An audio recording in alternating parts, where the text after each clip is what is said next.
We rented this house from one of the locals to use as a temporary base. I'll come back later and tidy up a bit. After that, it should be all ready for you to stay in tonight. Awesome, thanks! So, where are we off to now?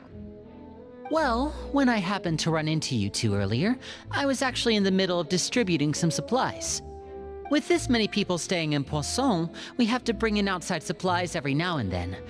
I should probably make sure the rest of these provisions get delivered, otherwise people might start to get antsy. Okay, we'll come with! There are all sorts of rumors about your organization floating around out there. Paimon's not sure if she could even take a wild guess as to what's true and what's not. But now that we finally have the chance to see a day in the life of the house, we can take a good look at how you operate! Well, you're more than welcome to come along. Just follow me.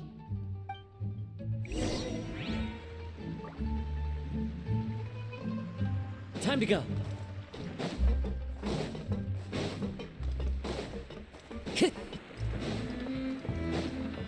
Time to go.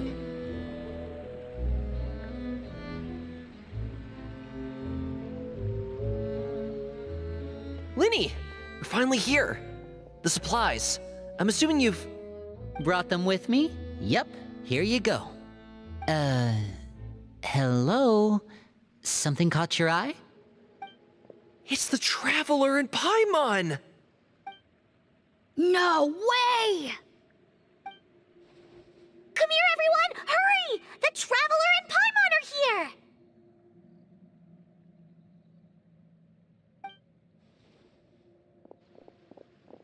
One at a time, please. Don't crowd around them all at once. We don't want to scare off our guests now, do we? Oh, it's all right! Gotta say, Paimon didn't realize we were this famous. Of course! Father and Lyney have told us so much about you. Father told us about how you helped Lyney. According to her, you're a trustworthy friend. And as far as she's concerned, that's pretty much the highest compliment we've ever heard her give. As you can imagine, everyone's been very curious about you. I heard the Traveler is so strong that she can move a mountain with her bare hands. I heard Paimon eats so much that she can clean out the entire pantry at Hotel de Boer in just 3 days! Wait a second! That's the rumor you heard about Paimon? Oh, not cool at all! Oh wait, when guests visit, you're supposed to give them gifts and stuff, right? Oh, we don't need something like that. Besides, we don't have anything to give to you! Come on, we insist! I can give you some of my new potions. Just pick your poison. And by that, I mean medicine or actual poison. I've got both. Huh? Or maybe Shaplo can teach you guys about stealth! He's super good at it! He's never been caught! Ah, now that's not a bad idea. I know you usually prefer to fight head-on, but it never hurts to expand your bag of tricks, right? When it comes to eliminating your enemies, staying quiet can go a long way. Trust me, I would know. I was poisoned not too long ago, and I'm still dealing with the after effects. So I'm not quite as good as I was before, but I can still give you some pointers. Wait, when you said gifts, Paimon didn't think you meant poison and stealth tactics. But those are the best things we can give you. You don't like them? Ooh, how about this? Tell me the name of someone who really annoys you, and we'll teach him a lesson for you. All right, Fold Selwar. I think that's enough suggestions for now. When it comes to being a good host, it's the thought that counts. You don't need a physical gift to make our guests happy. In fact, pestering them with suggestion after suggestion might make them more annoyed than anything. I would say your enthusiasm has certainly gotten across. Really? Awesome! It's been so long since we've had guests to play with. If there's anything you need, just let us know. Yeah, especially if it's poison or something. I've got all sorts of potions for that. Well, we'll talk to you all later. We've still got supplies to distribute. All right, see you later.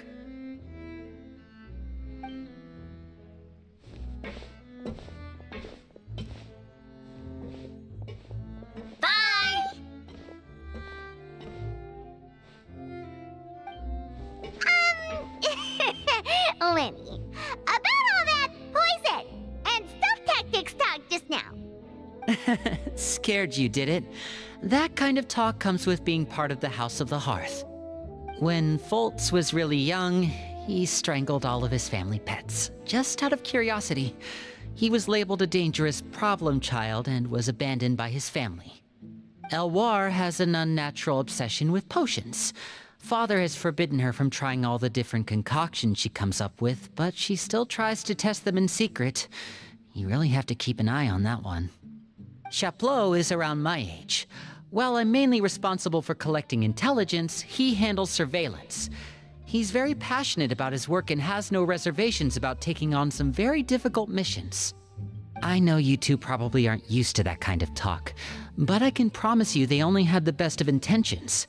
Things like stealth tactics and developing different poisons, they really mean a lot to them. They were just trying to share the best of what they could offer, that's all.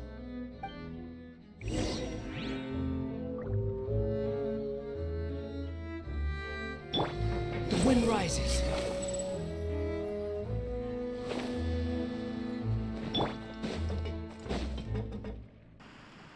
Filiol, supplies are here. Thanks. And who are these two? Outsiders? Allow me to introduce you. This is the Traveler and Paimon. Oh, you're the famous duo I've been hearing so much about. It's nice to meet you. I heard you've traveled to all sorts of places. Is that true? Of course! We're making our way all across to that! Oh, good for you. You must be pretty familiar with Fontaine by now, then. Have you seen the new opera that started running recently? I think it's called... The 4,000 Thieves? Oh, this is the first we've heard of it. It seems like it's going to be fantastic. From what I've been able to tell from the posters, anyway. You should definitely check it out if you have the time. Oh, and there's The Blind Maiden, too. That one is supposed to have audience interaction. Seems pretty interesting. After this mission is over, I think I'll go get a manicure. Oh, maybe I should dye my hair. Wonder how much it'll cost. Is it just Paimon, or do these two seem much easier to get along with than the others? Looks like the House of the Hearth has some normal members after all. I heard that. Oh! Oops. I'm guessing you're referring to Foltz and the others? Yeah, we're definitely not all like them. I bet those crazies are practically foaming at the mouth right now. I'm sure they just can't wait to get back to Snezhnaya to carry out the plan. That's enough, Filiol. Don't talk about family members behind their back, right? Whatever. Let's go. Guess this is goodbye then. If you ever have some time, we should go see the opera together.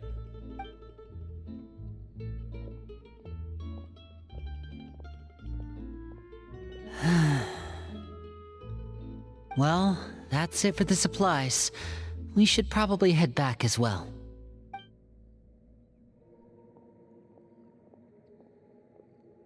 Well, they didn't seem too happy with each other.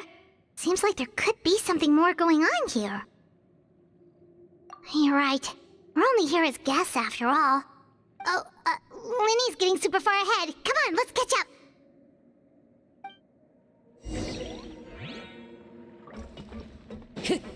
Time to go.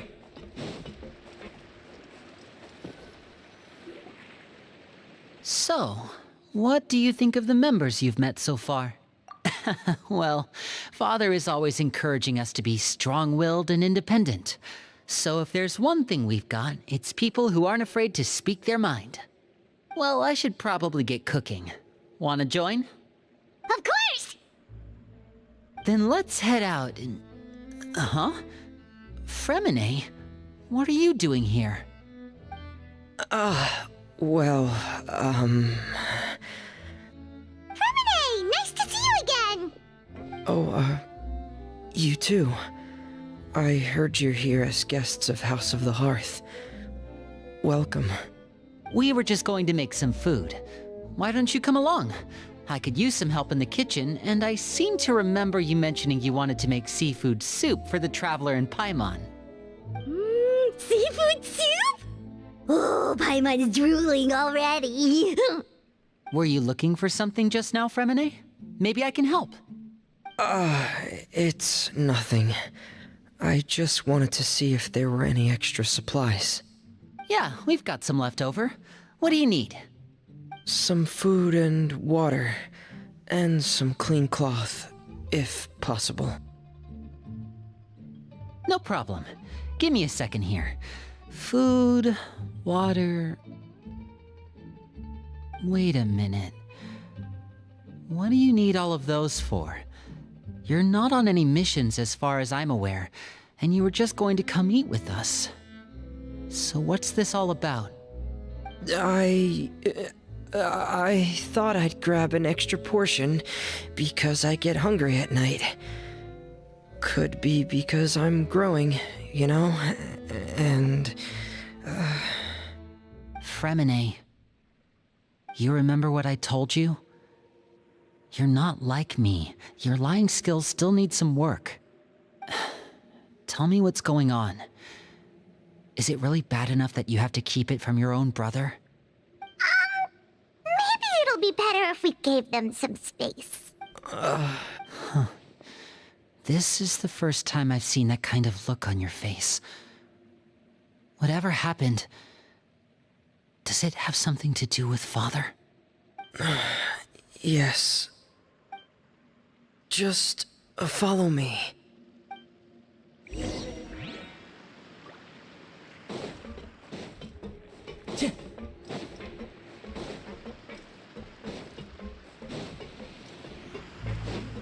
Time to go.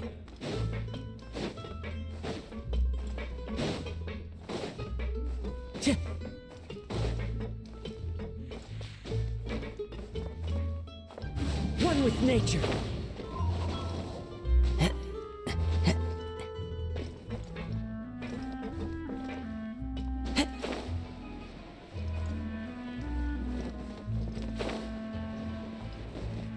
Follow the wind. You're back! Oh, and you've brought some friends with you this time. Hello, my name's Lyney. I grew up in the House of the Hearth. And you are? Hi, Lyney. I'm also a child of the House of the Hearth, just like you. You can call me Clairvy. Clairvy? It's nice to meet you.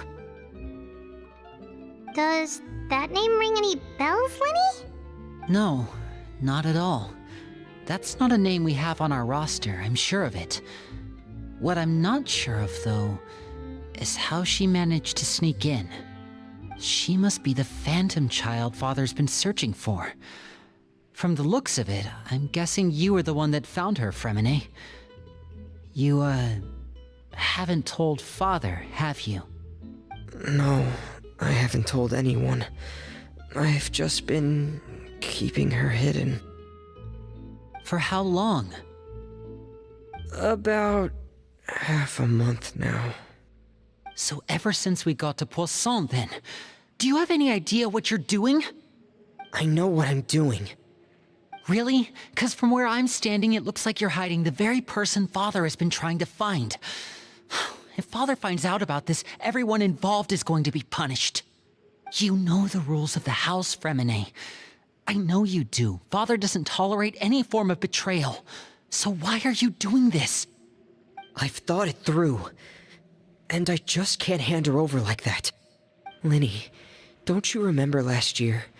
Chaplot nearly died after getting poisoned during that one mission.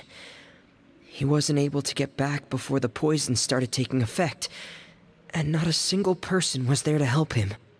That night, while I was sleeping, I heard a voice telling me to go save him. I opened my eyes, but I couldn't find the source of the voice. I thought maybe I was just hearing things, but I went to look for him anyway. Luckily, I got there with enough time to save his life. That feeling of being haunted, of hearing voices. It's happened many times in the House of the Hearth. I'm sure you've noticed. So what you're saying is, that was her? She was the one who spoke to you that night? Unless there are other spirits roaming around the House of the Hearth, I don't think there's any other possibility. If Clairvy were our enemy, it wouldn't matter whether she was a spirit or an actual child. I would have acted without a second thought, because that's what Father ordered us to do. But she's been living with us, helping us from the shadows all this time. I think that makes her family.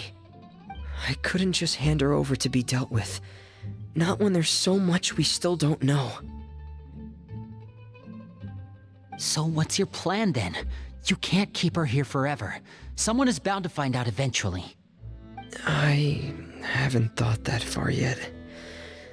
I don't want to disobey an order from Father, but I also don't want to put Clairvy in danger. Come with me. There are a couple things I'd like to say to you in private.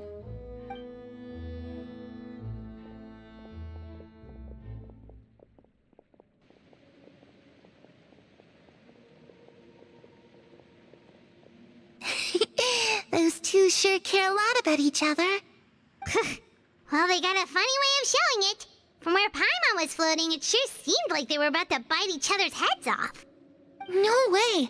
They have a really deep bond. I could tell right away, 'cause I also have a friend like that.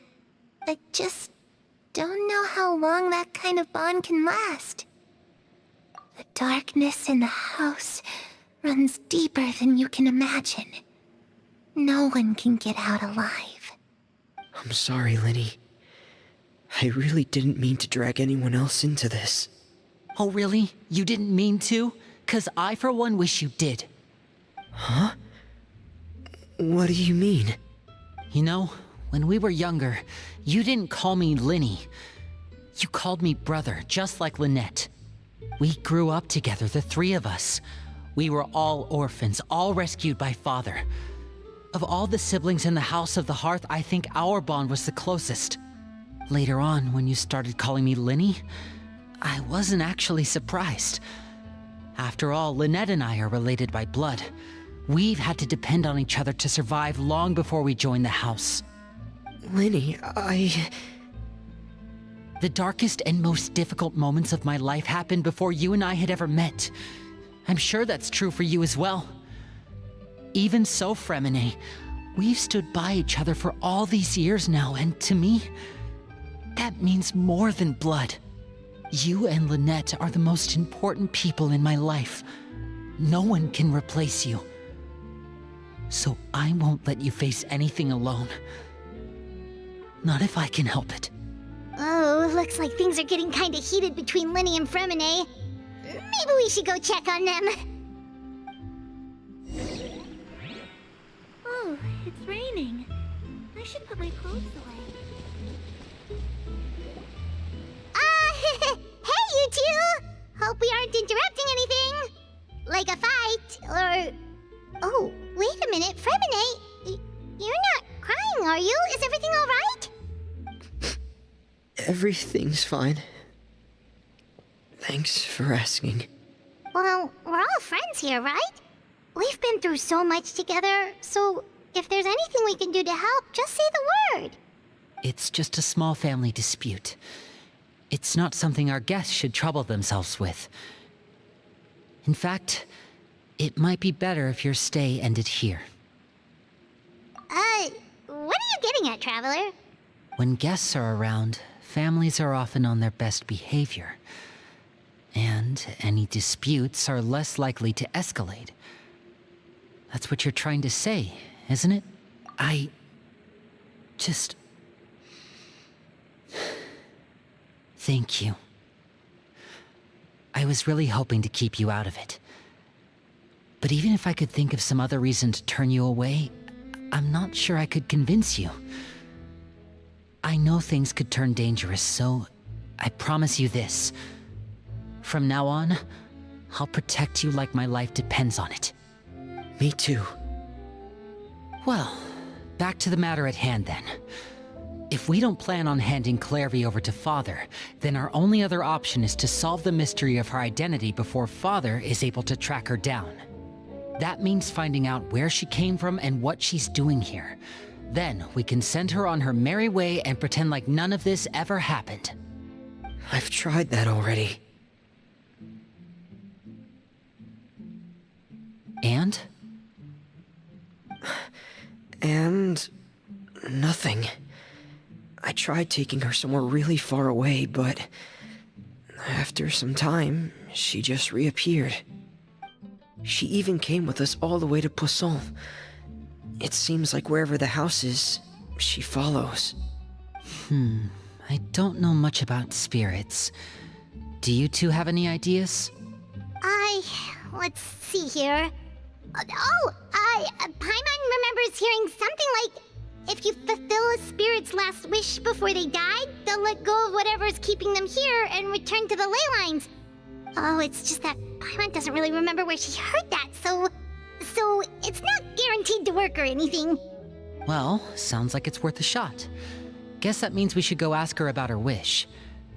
But first, Freminet, I need you to promise me something. What is it? I need you to promise me that this will stay between the two of us. We're the masterminds behind this whole thing. No one else gets involved. Can you do that for me? Of course. I promise.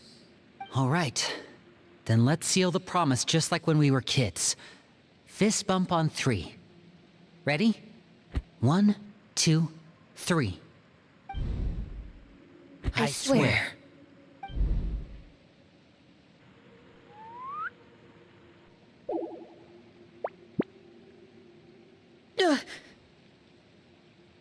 Whoa! Lynette! But what a surprise! What brings you here, dear sister?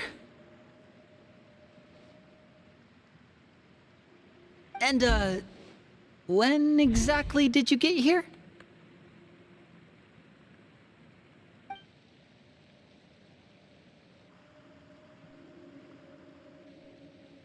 You're an idiot, brother.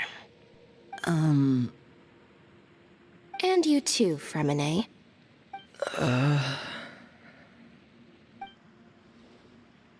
You 3, Traveler. And you 4, Paimon. Wait, what did we do? I've seen Clairvy around the House of the Hearth before. I hadn't seen her in Poisson, so I figured she must not have come with us. But it turns out, you were just hiding her. I heard you talking about your plan. Rather than steering clear of the situation, I'd rather fully join in.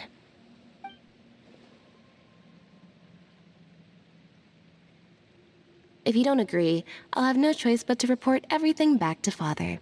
Simple as that. You're not giving us much wiggle room here, Lynette. Well, I guess we're all in this together then. After we talk to Clairvy, we'll figure out our next move. There's no time to lose. Let's go.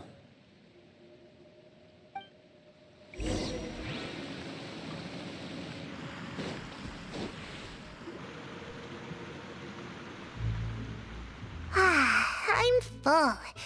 Thank you for bringing me this food, you guys.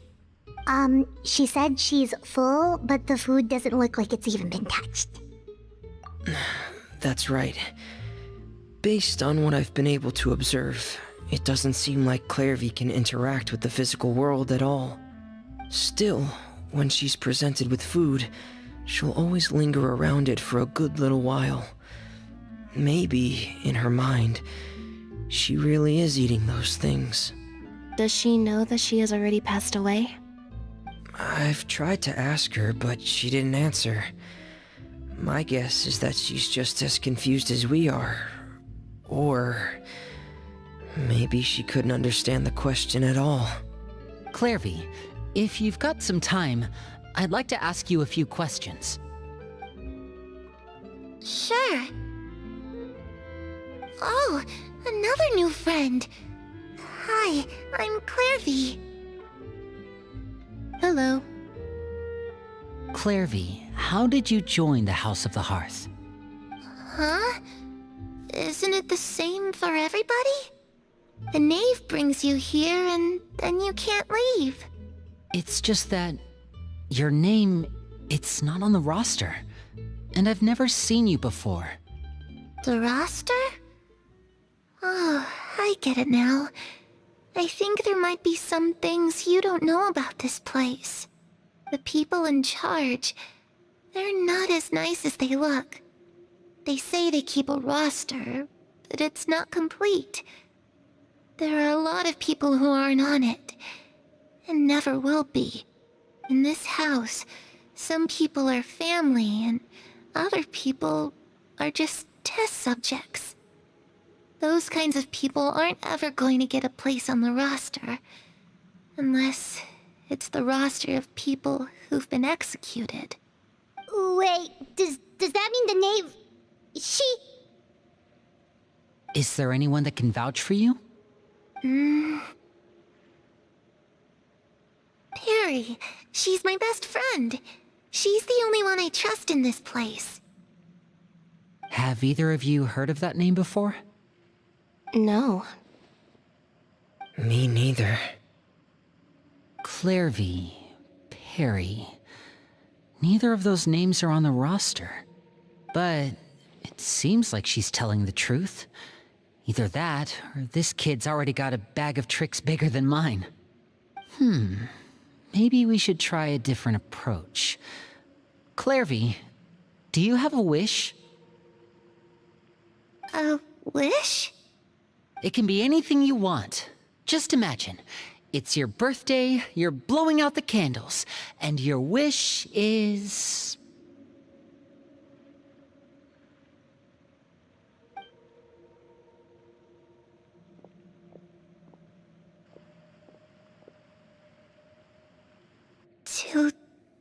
To go outside, where the sun can find me.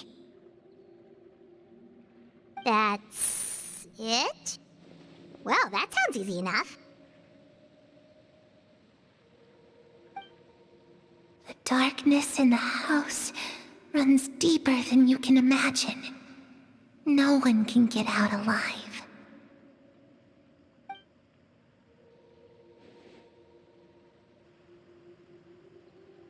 Okay, time to divide and conquer. Listen up. I've got a plan. I'll try and find a way to use basic illusory magic to take Clairvy outside and bring her somewhere with sunlight. Lynette, try and find the list of executions that Clairvy was talking about and see if her name is on it. Fremine, you stay in Poisson. We can't be the only ones who've had run-ins with Clairvy. I need you to collect intel on everything she's said and done.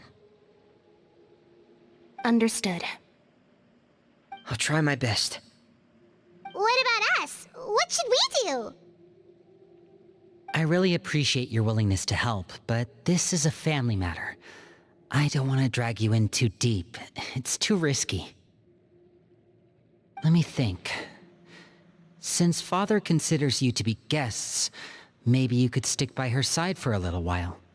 You don't need to do anything except keep up some nice, casual conversation. Ah, Paimon gets it. You want us to distract her. I'll give you a magic bird. If Father suspects something, all you need to do is release it when she's not looking, and it'll alert me that something's wrong.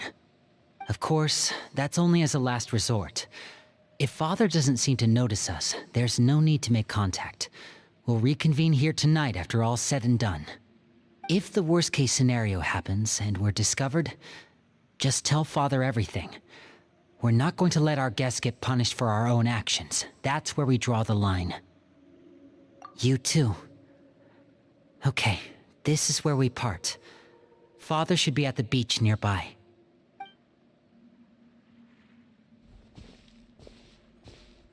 I really hope this goes well. No, it has to go well. That's the only way this can get resolved.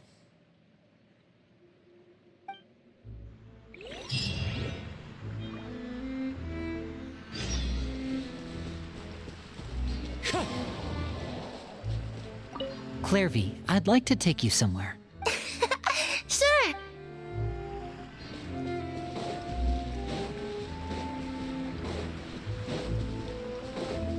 Cheer! Time to go.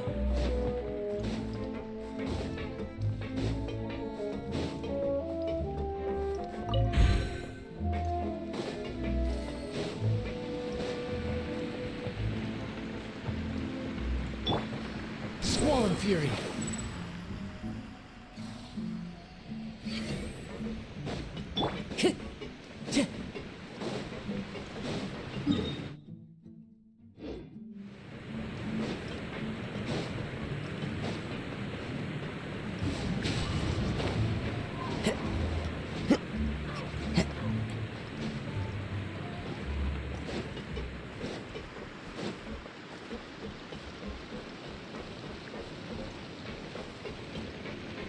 Into the wind.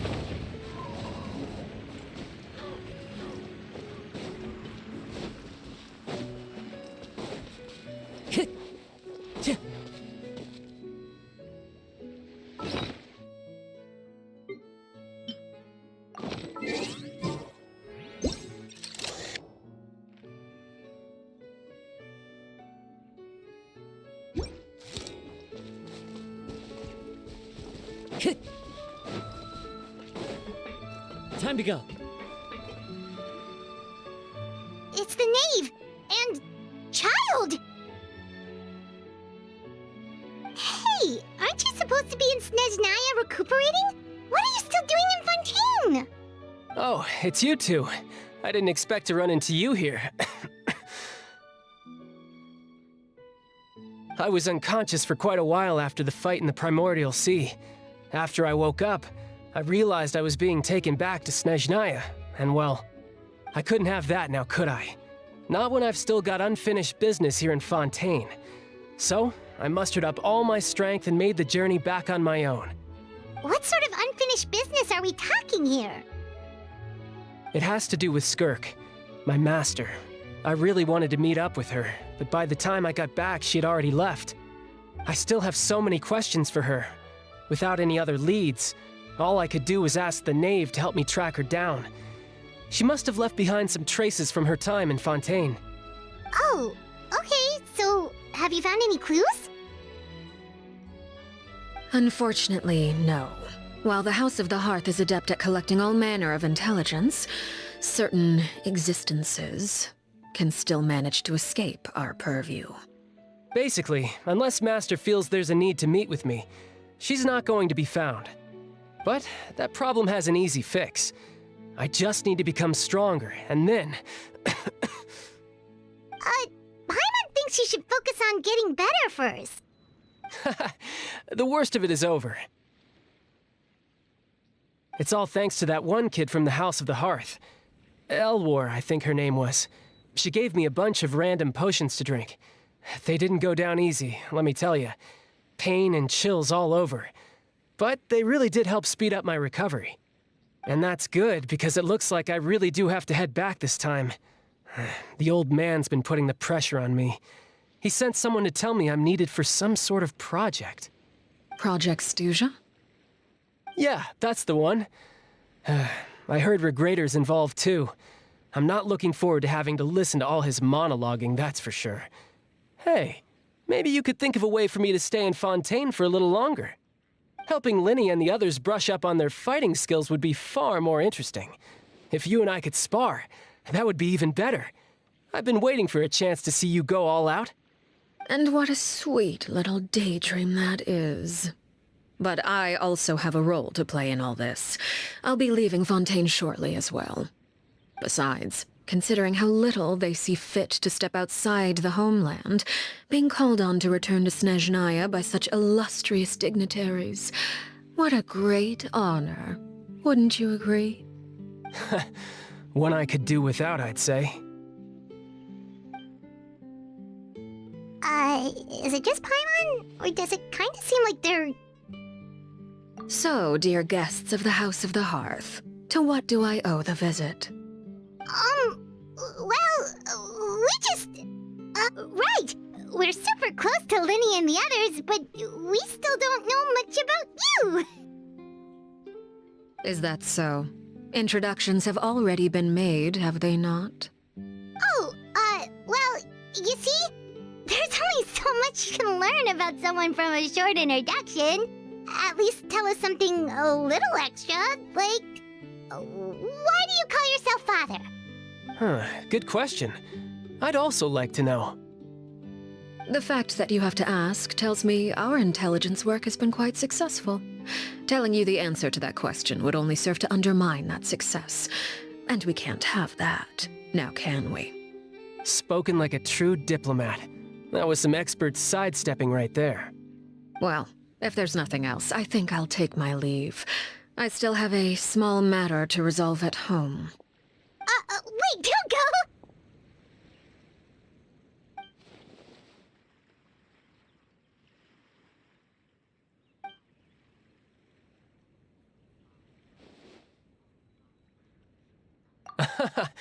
I'd also like to hear the answer to this. I've met some of the members of your organization, and they all seemed like really good kids. They actually reminded me of Tonya and Tusser. Which, by the way, if you ever betray them, I'm just letting you know, I won't let you off easy. And why would I betray them? Well, you've already betrayed the House of the Hearth once, haven't you? At least, that's what I heard.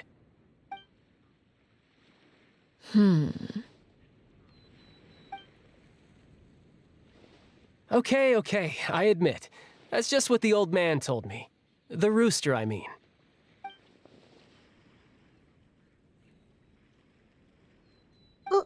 Wait, did you really do something bad to those kids?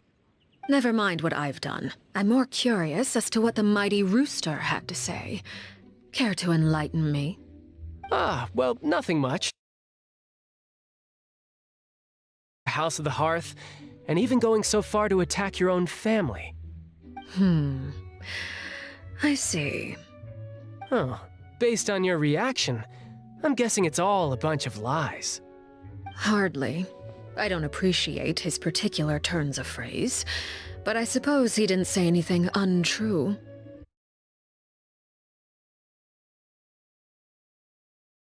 Although, it would be more accurate to say that there is a certain level of prejudice involved, but I don't intend to clear that up just yet.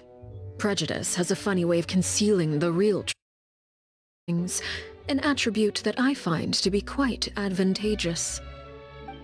Call yourself a Fontainian, for example, and people will assume all sorts of things, when the real truth is that this is simply the land where I was raised. Huh? You're not actually from Fontaine? But then why did you try to help out with the prophecy and everything? I was trying to protect the children born in Fontaine. Claiming that I myself was a Fontainian simply made it easier to operate. People would hardly suspect a fellow Fontainian of having any ulterior motives. Who wouldn't want to save their homeland after all? The primordial sea wouldn't have any effect on me, but it would have caused great harm to the House of the Hearth. Well, you wanted extra information, didn't you? There you go. I hope that satisfied your curiosity.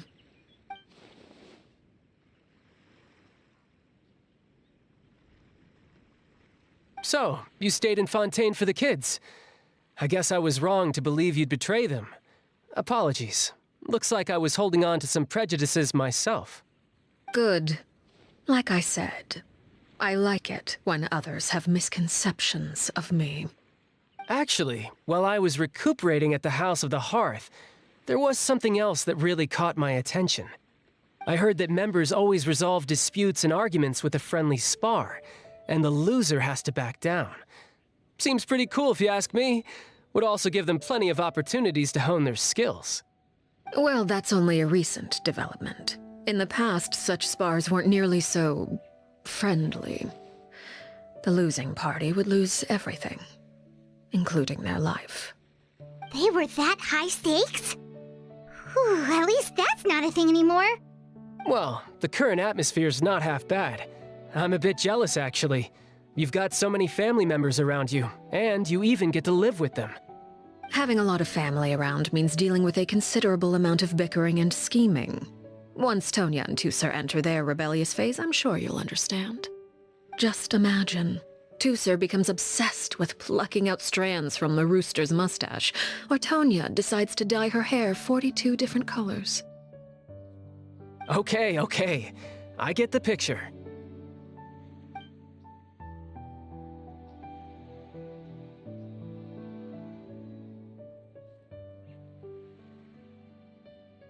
Well, would you look at the time? I should probably get going. Traveler, Paimon, I'm not sure where our paths will cross next, but the next time we run into each other, we should definitely try and find some time to spar. Again, maybe this is a conversation we can have when you look less like you're gonna keel over. All right. Well, thanks for everything, Arlecchino. No thanks necessary. You also played a part in obtaining the Gnosis. I would say we can call ourselves even. I like the sound of that. Well, I'm off. See you all some other time. We should probably get going too. Do you want to head back with us? Oh? You want me to leave so soon? Oh, well, you see, I'm rather enjoying the evening breeze. If you don't mind, I think I'll stick around for a bit. I have some things to think about. Apologies for not attending to you like a proper host. Please forgive this slight. I do hope you'll have a pleasant stay. we managed to keep her distracted until nightfall. Good thing Child was there to keep the conversation going. You don't think she suspected anything, do you? Oh, I wonder if Lyney ran into any issues. Let's hurry back and see how everything went.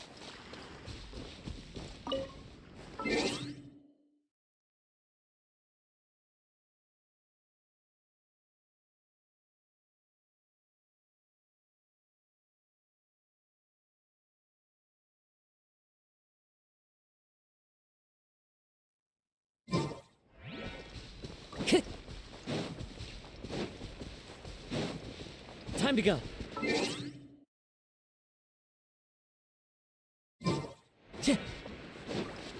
Time to go.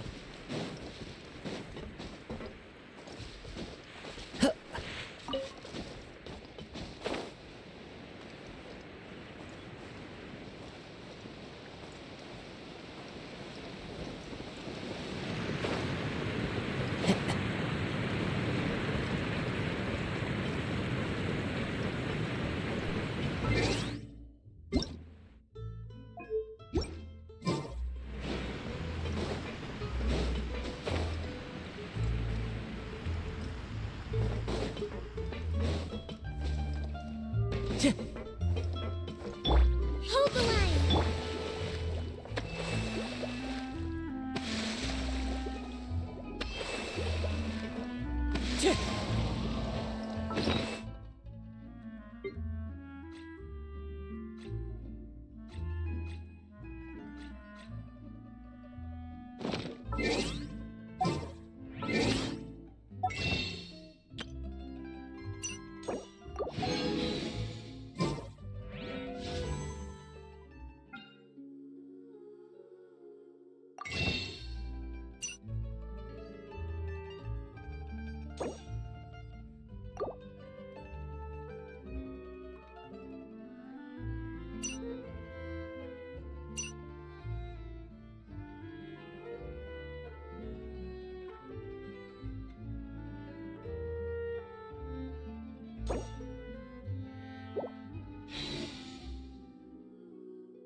This scenery is wonderful.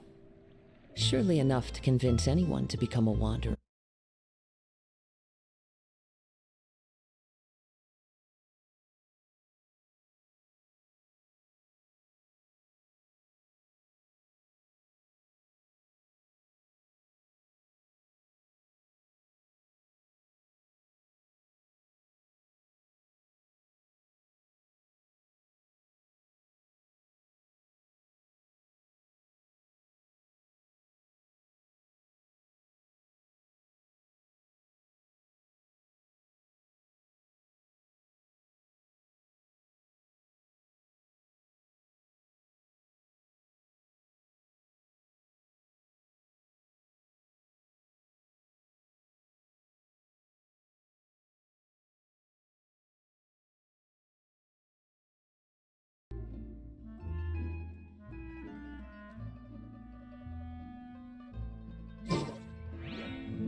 Well, we ran into... Clairvy can't go into the sunlight.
Everything was fine at first. She followed me up to the surface just like I told her.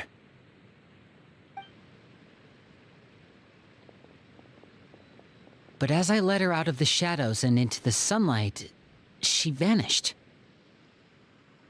I turned around and there she was, standing at the edge of the shadows, silently watching me. Huh. Maybe she's afraid of sunlight, or... No, it wouldn't be her wish if that were the case. Well, we could always try pushing her into it. Oh, true. I've pretty much tried it all already. Nothing worked. Eventually, the sun went down, so all I could do was bring her back here.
How did it go with you, Lynette?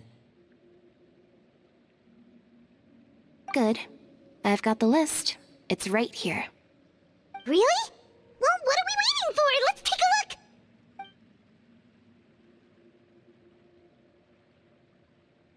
Oh, that's a lot of pages.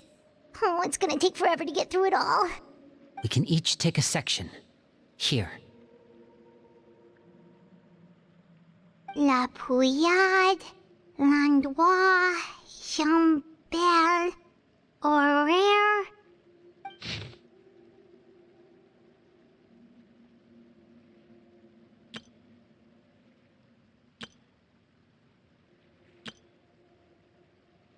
Oh, yikes. That Horaire guy has a huge scar on his face. He's kinda giving Paimon the creeps. Ah, I've met him before.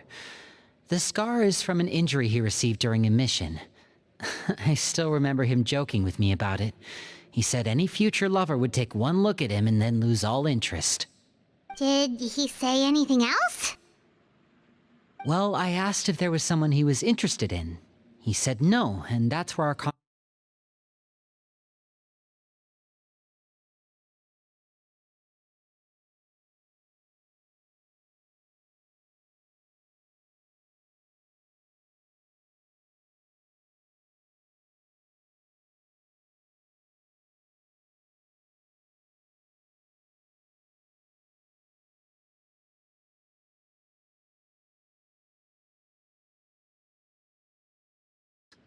betrayal is not to be taken lightly.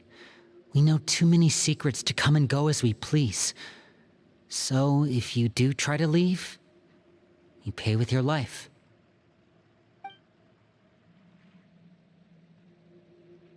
Her name's not here, huh? Well, that's not too surprising. It doesn't seem like this list is complete. It only contains records dating back around 5 years. Let's shift our attention then. Fremine, were you able to find anything out? Fremine. Sorry. I was thinking about something.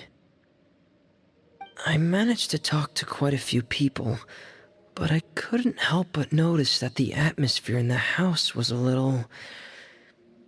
strange. Strange. Yeah, I mean, I know there have been arguments in the past, times when people haven't gotten along. Chaplot and Filial are a good example of that. Oh, those are two of the people that we met while delivering supplies. Paimon can see how they might not get along. They had very different vibes, and their, interests seem to be pretty different as well. That's to be taught us how to fight. That's one thing we all share. But that's also where the similarities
As members of the House of the Hearth, we're also considered part of the Fatui.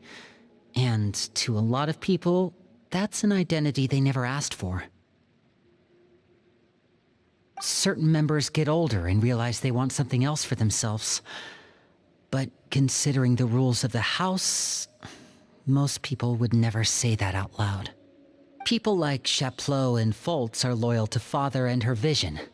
They're proud to be part of the Fatui. Filial and Nantoy, on the other hand, well, they aren't quite as enthusiastic. These kinds of conflicts have always been there. It's not like Father is in the dark about any of this. Well, that's true. But it just feels like things have gotten worse lately. Filial and the others, it seemed like they were meeting in secret to talk about something. I can't say for sure, but I think they've met Clairvy. You think she's been inciting them to act out? No, not exactly. But I wouldn't be surprised if she said something to them about the darkness in the house and how deep it runs. She's told me about it before. Experiments being run on children. People being used as pawns on the battlefield without so much as the strength to survive. And they just believed all that? Without any evidence? Clairvy's words probably gave them the excuse they were looking for. Whether they actually believe them to be true is secondary. This is all because of Project Stuja, isn't it? Whoa. Hold on a second. What's this Project Stuja all about, huh? This is the second time it's come up now. Sorry, but I'm not sure of the details either. I only know what Father has told us, which is that it's something the Rooster and Regrator have been working on together. Apparently, it has to do with the Fatui's strategic plan for the future. Because the House of the Hearth was so successful in obtaining the Gnosis, we now have the honor of playing a key role in Project Stuja. Wait, but isn't that a good thing? Key role is just another way of saying dangerous role. To us, the whole thing is an inconvenience. Father thinks so too, but she's in no position to refuse. Their plan isn't exactly unreasonable, and they've been funneling the house a lot of funding. It's just that we'll lose a lot of members in the process. Participating in the plan, it's an honor in name only. What they're really trying to do is subdue us. The existence of an intelligence organization outside their control makes them feel uneasy.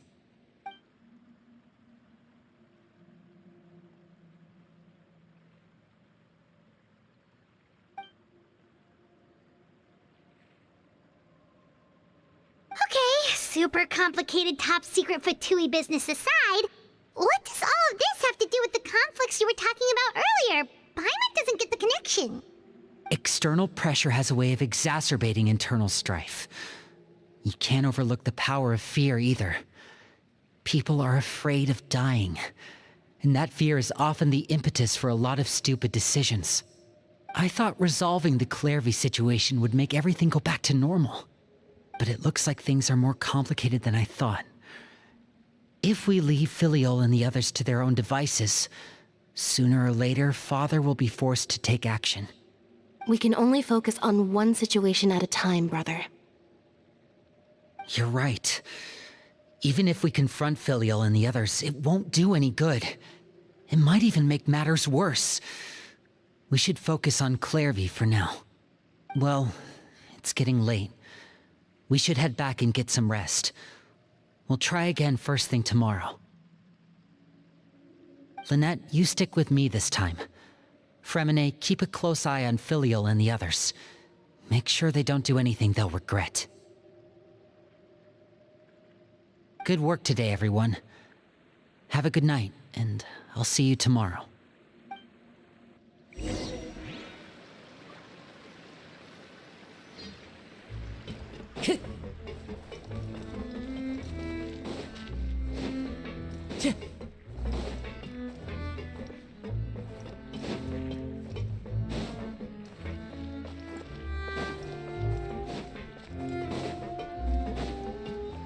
Time to go.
Yeah.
Wherever in this world I roam, I carry memories of my home.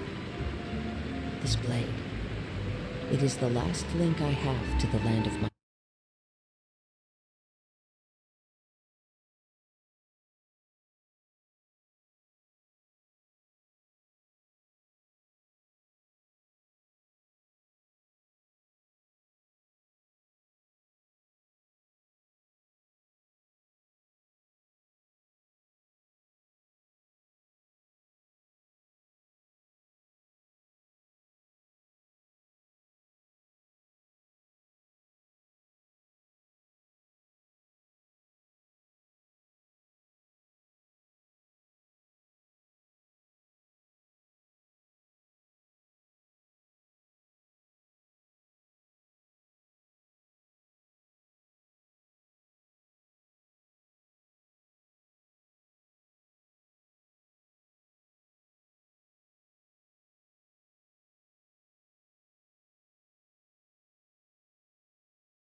Time to go.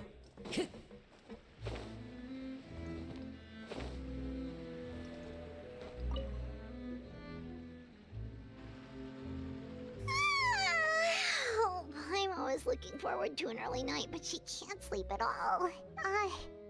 Hey, you don't think the knave will be too angry with Lenny and everyone if she finds out about all this, do you? She's even scary when she smiles. If she were to actually get angry...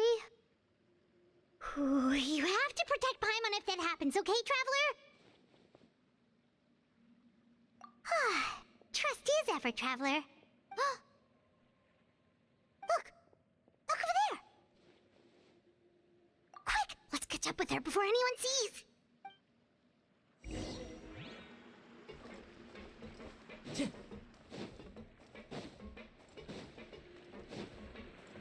Time to go.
Wherever in this world I roam, I carry memories of my home.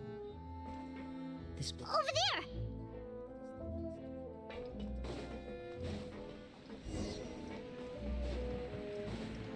there! Time to go. Oh, where is she going? Oh, if someone sees her, we're toast!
Time to go.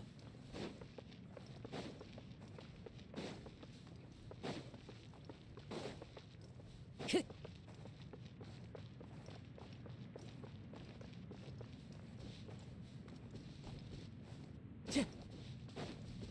Time to go. The wind knows me.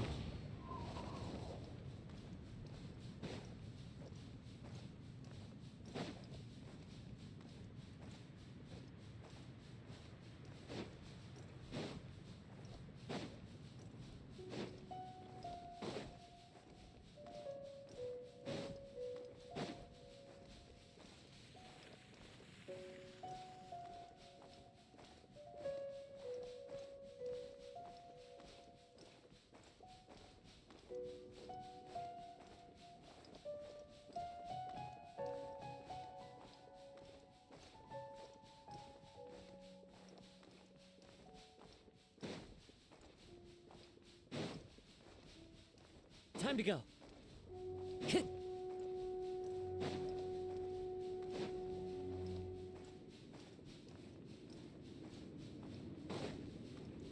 Time to go. Hit.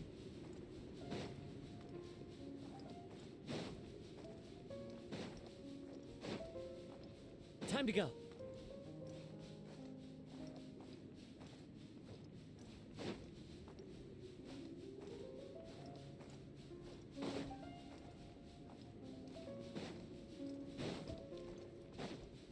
Hit.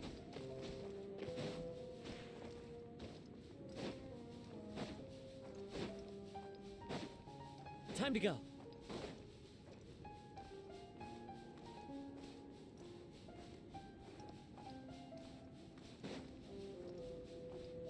Hit. Time to go.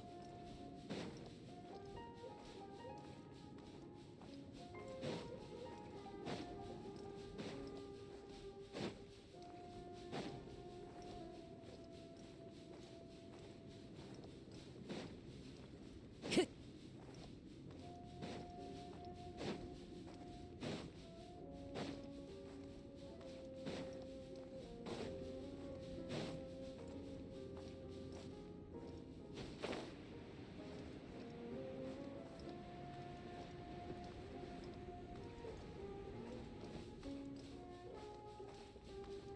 Time to go.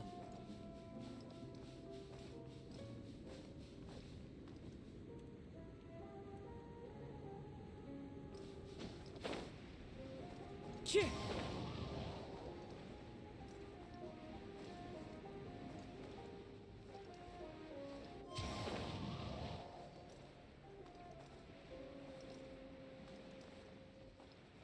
Cheer.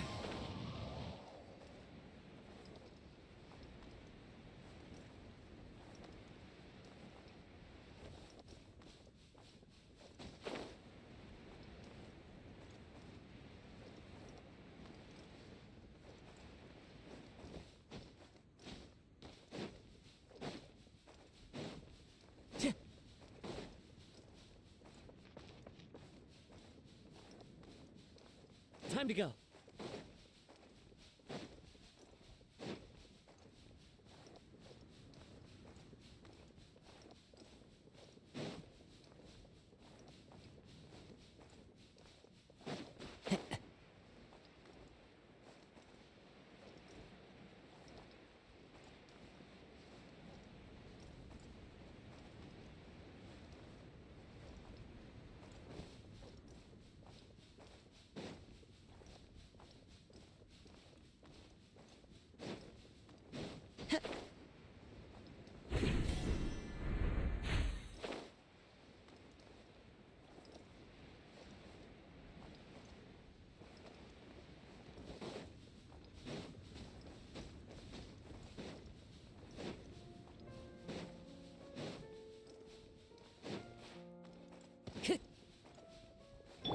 Rest and rebuild!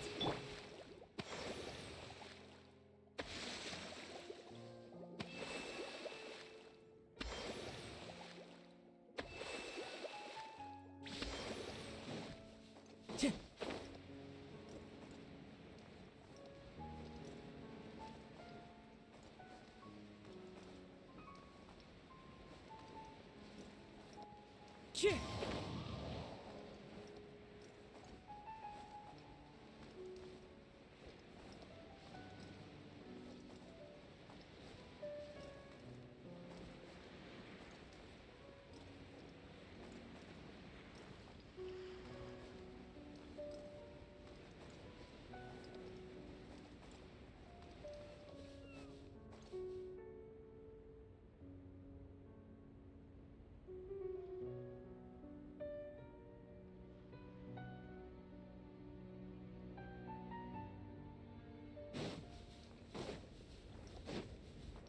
Time to go.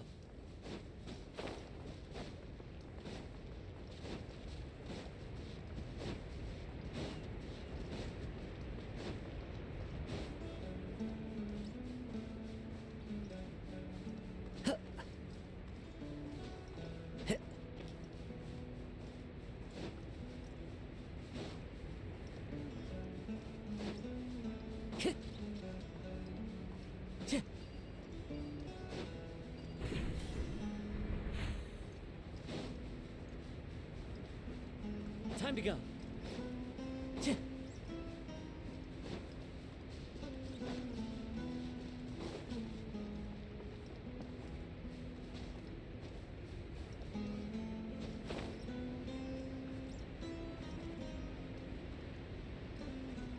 Follow the wind.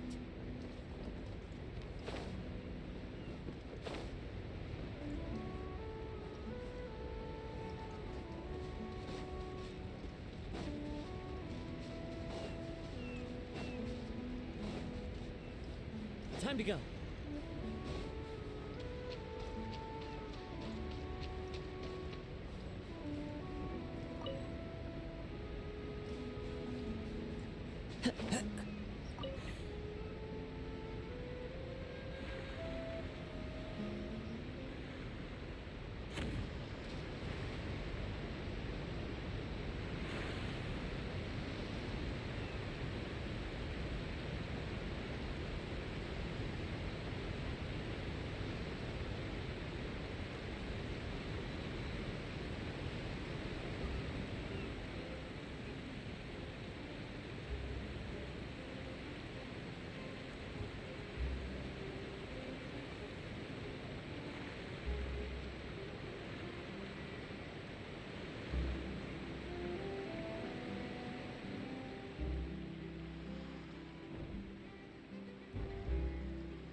Follow the wind.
Time to go.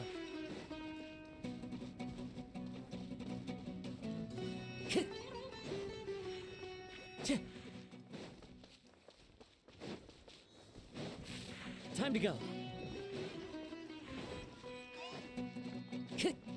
Time to go.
Yeah.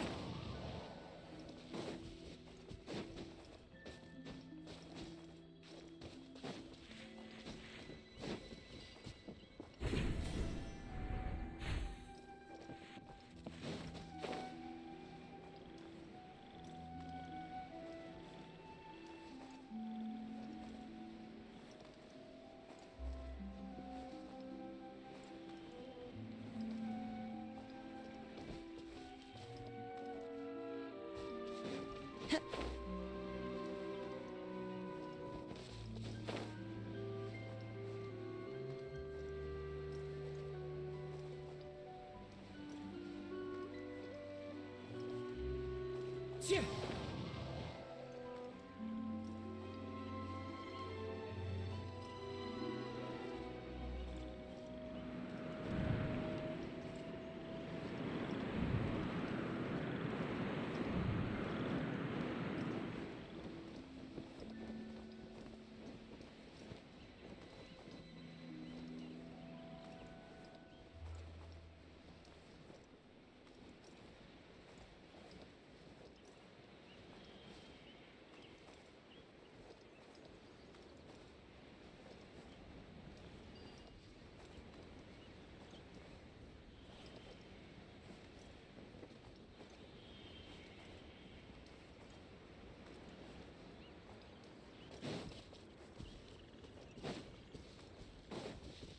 Time to go.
Yeah.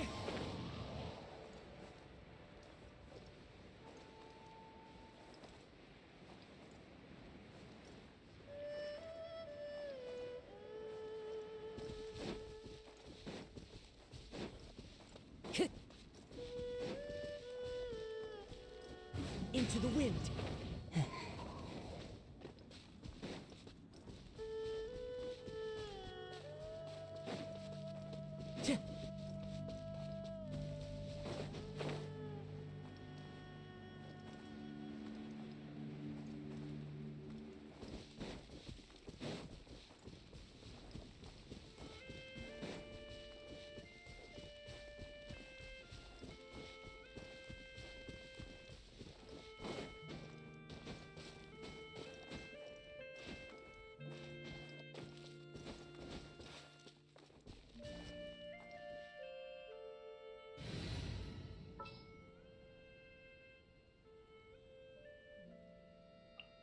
Outrider Amber.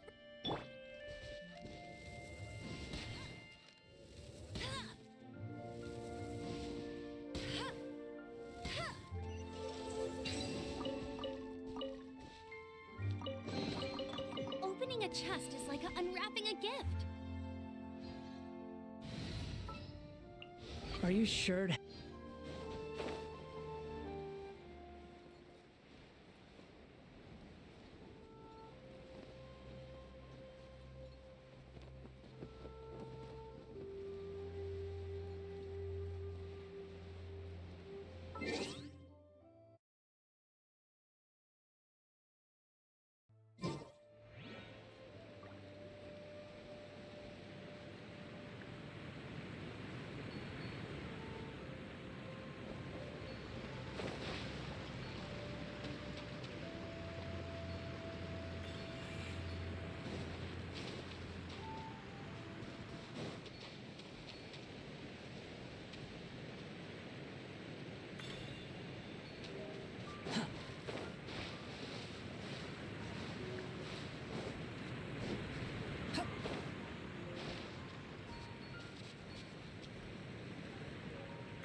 Quit following me.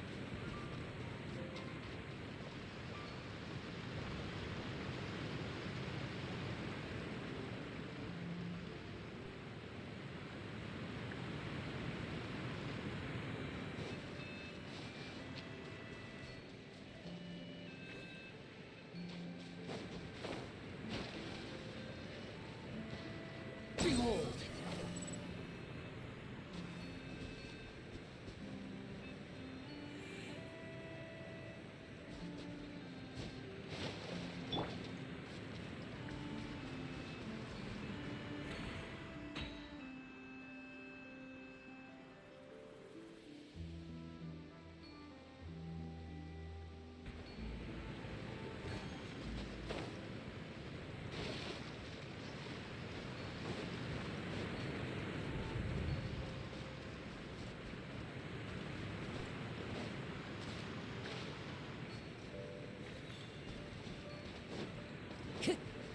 Squall Fury.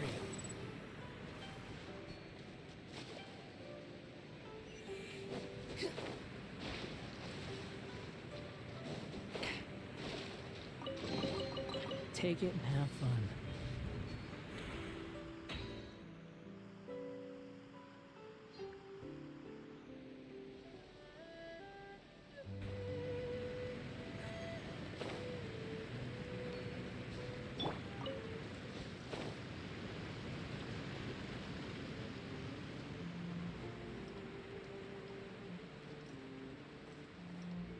Yeah.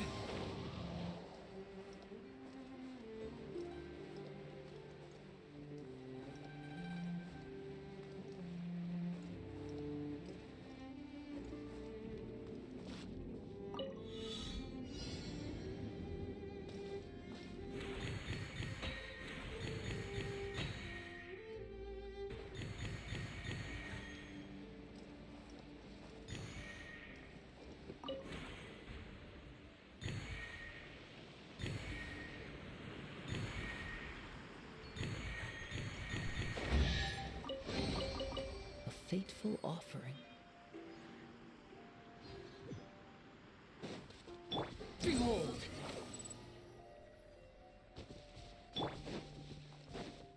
Time to go.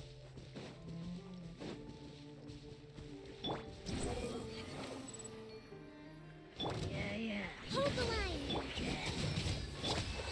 One with nature. Shiver! As one with wind and cloud. The wind knows me.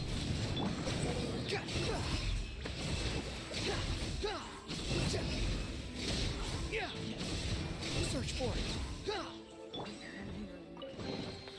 Brings a smile to my face.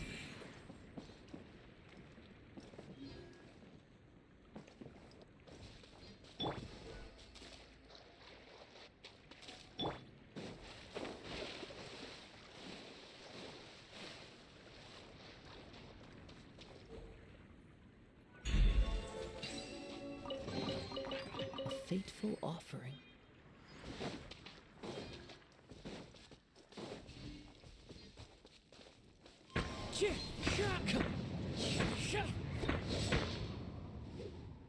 Into the wind. Time to go.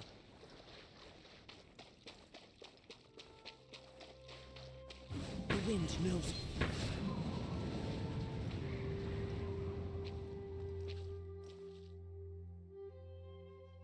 Into the wind.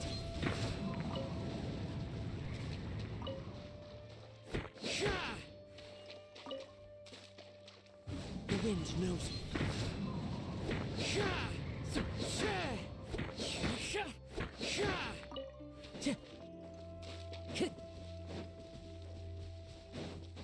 Time to go. I follow the wind.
fury.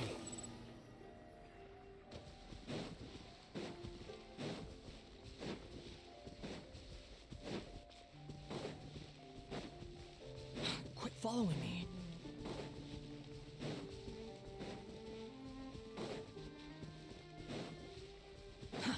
Too slow.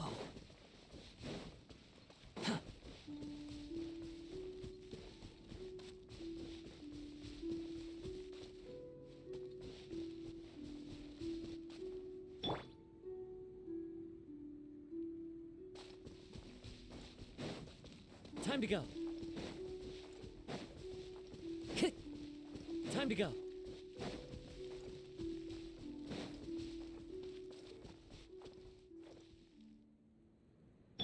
Behold!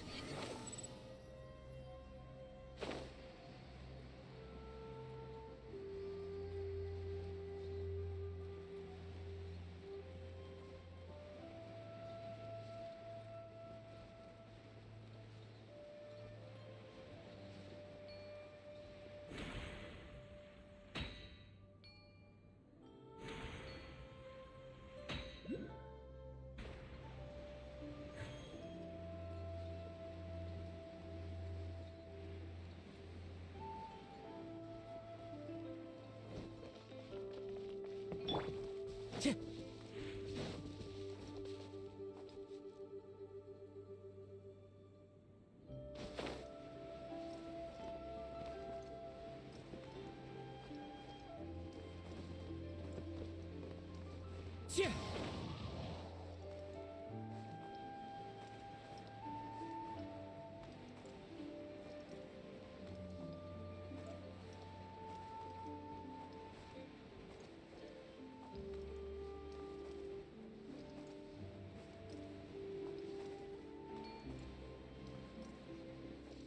Follow the wind.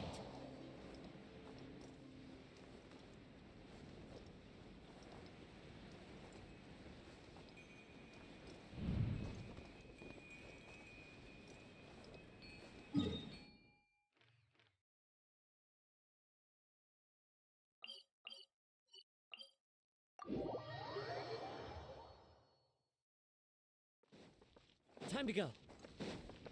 Yeah.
Time to go.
Time to go.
Yeah.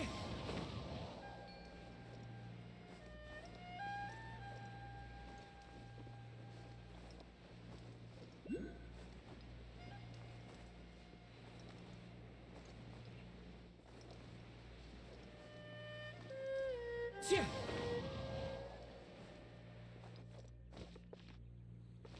Follow the wind.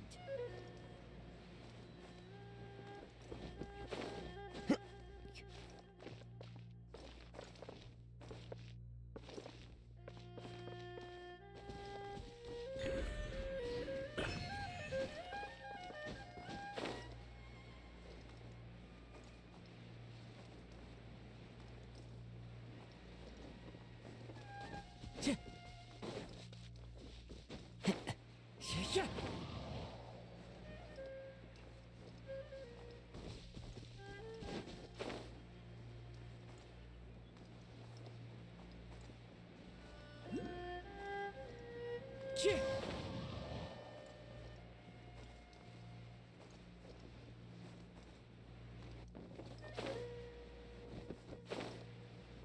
Follow the wind. Yeah. Rusty, Reven! One with nature. You can't run! Into the wind. Judgment! Lights out. Clouds high. The birds call. The wind knows me. Squall and fury.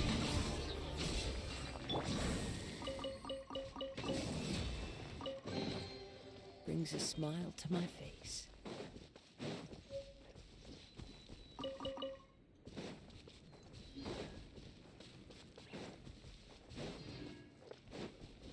Behold!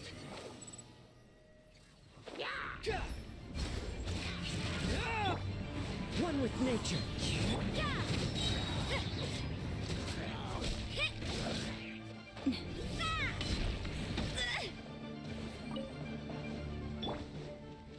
Hold the line! You can't run! Punishment! Falling leaves, adorn my night! Squall and fury.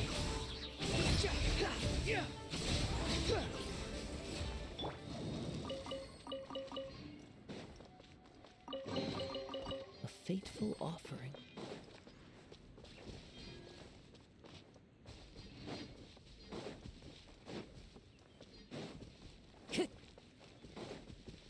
That hurts!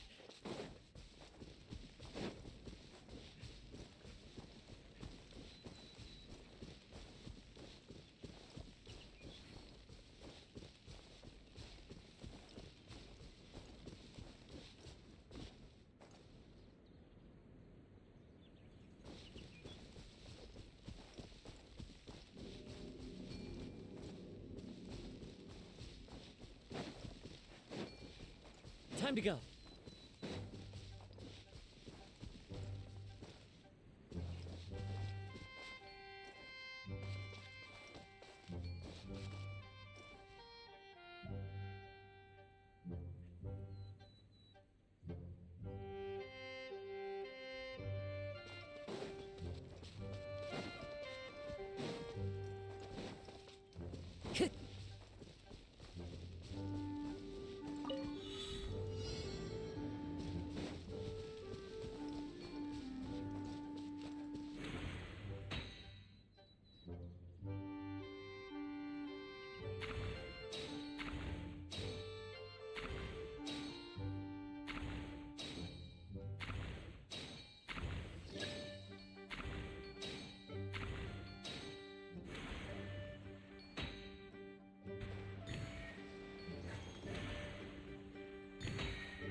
Time to go. Brings a smile to my face.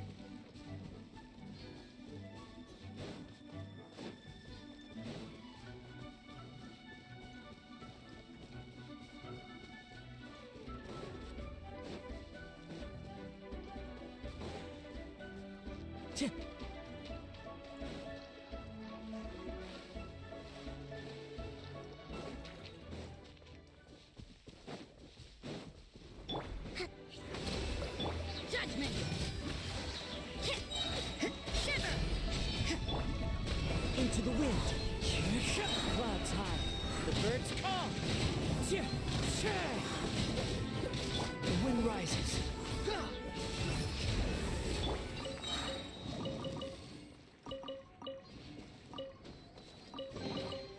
Who says there aren't benefits to a life of wandering? Squall and fury.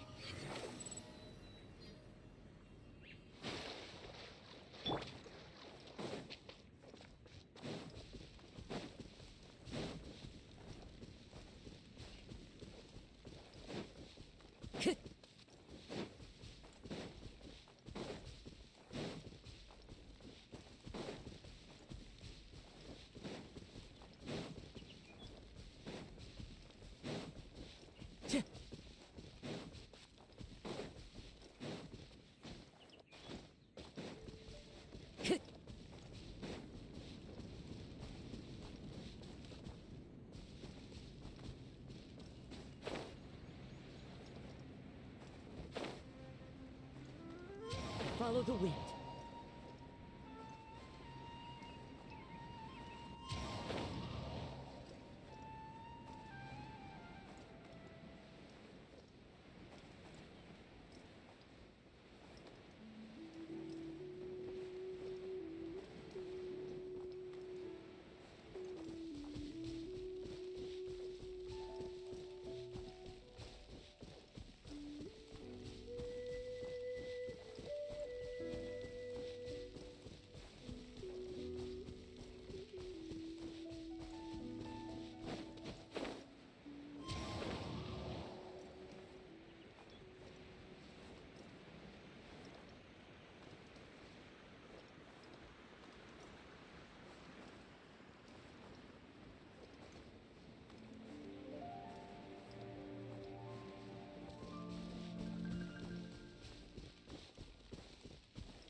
One with nature.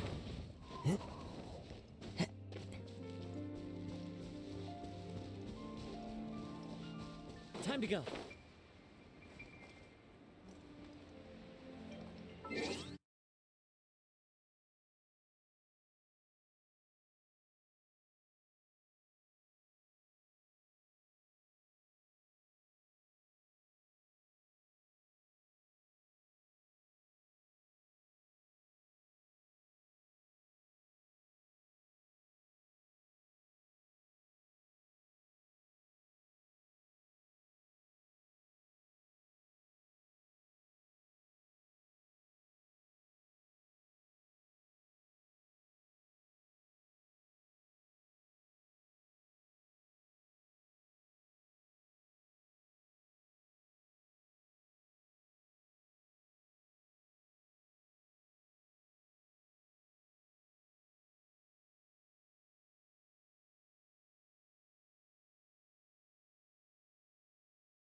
Time to go.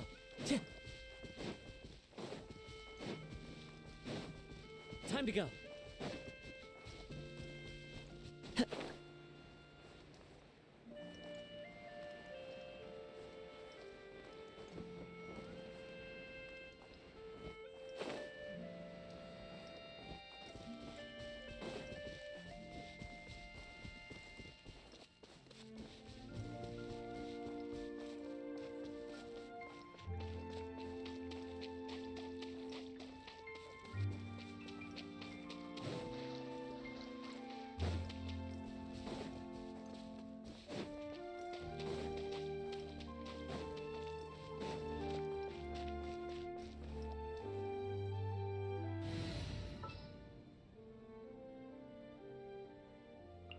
At the ready.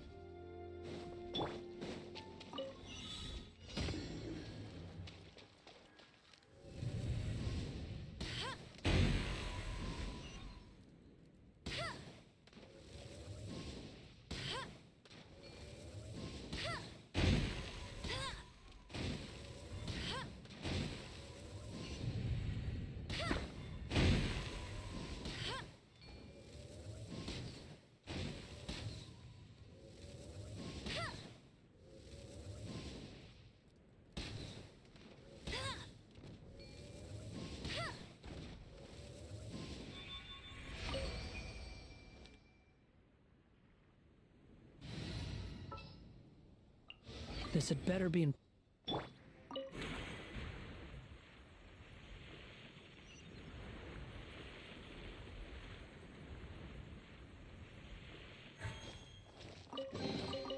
Brings a smile to my face.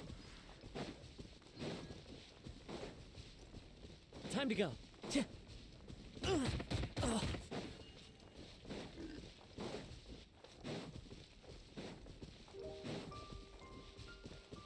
Time to go. The wind rises.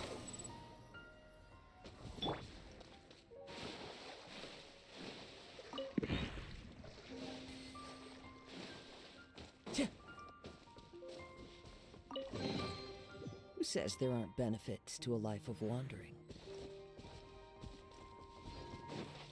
Time to go.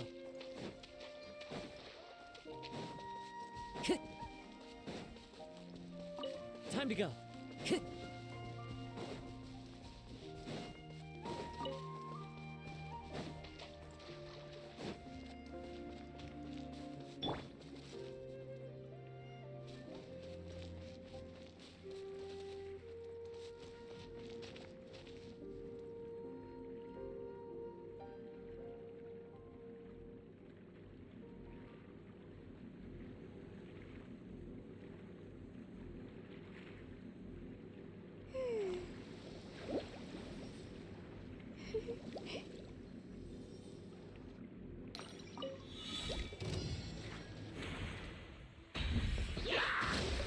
You can't run!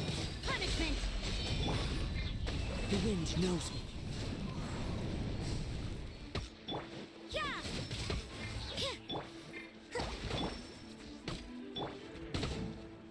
Into the wind. Judgment!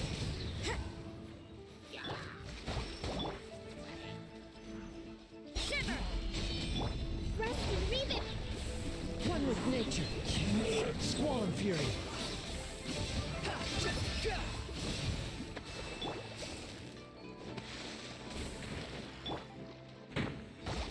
You can't run!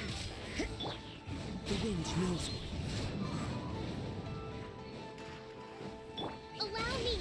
Judgment! One with nature.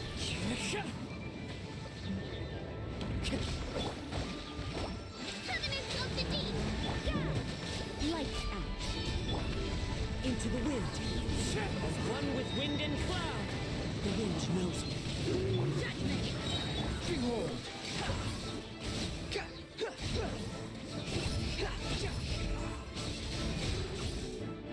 Search for it. Hold the line. Into the wind. Squall and fury. How amusing.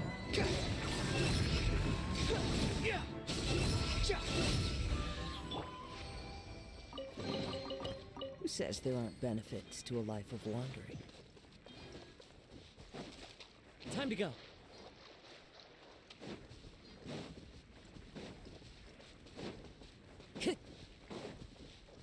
The wind rises.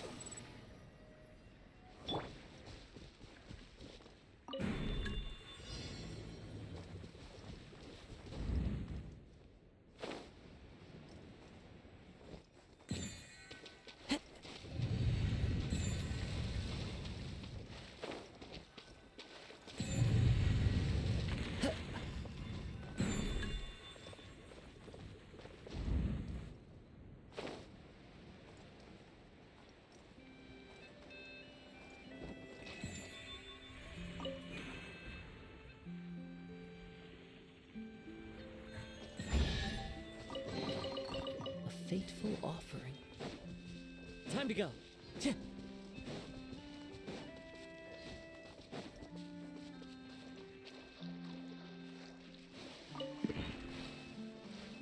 Time to go.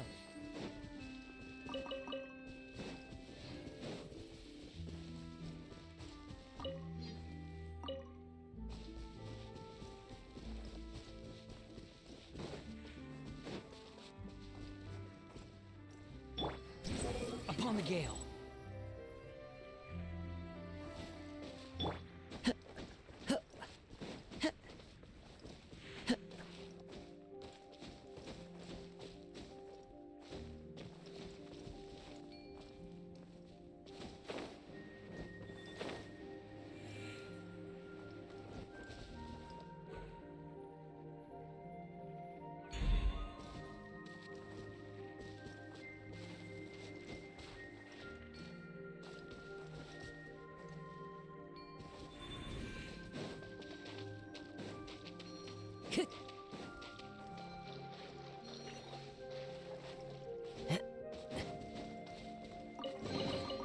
Brings a smile to my face.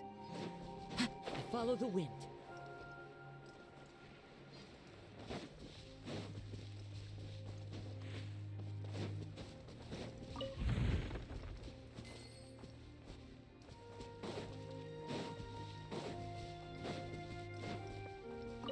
Time to go.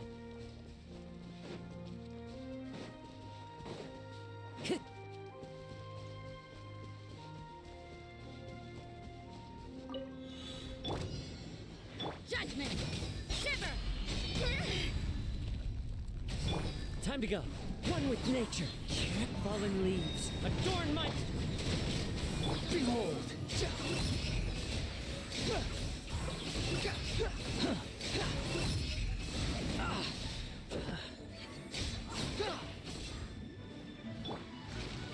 Rest and rebuild. The wind knows me. Clouds high. The birds. You can't run! Lights out. One with nature. The wind rises.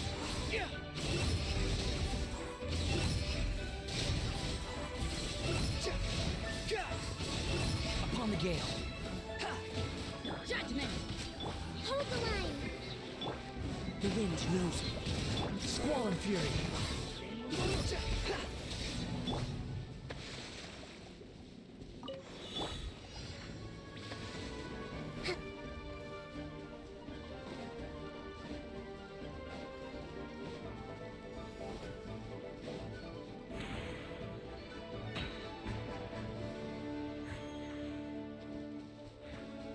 Let's move out.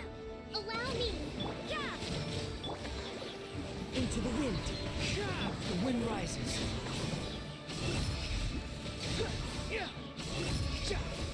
Search for it.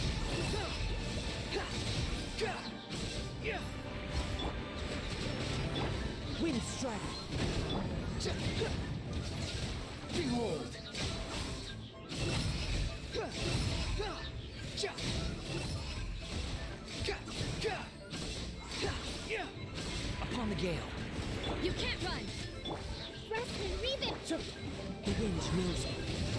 The wind rises. Unnecessary.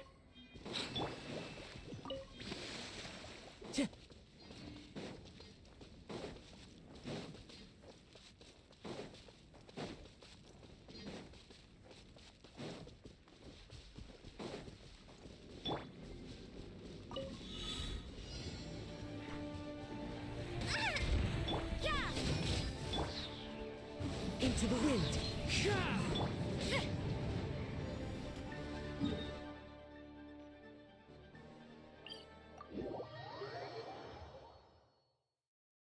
This will slow things down.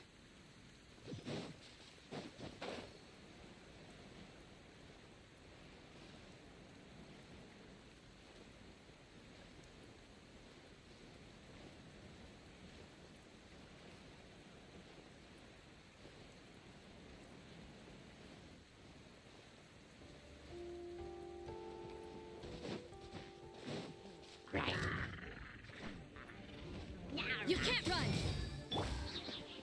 The wind knows me. Hold the line. Judgment! Into the wind. Behold!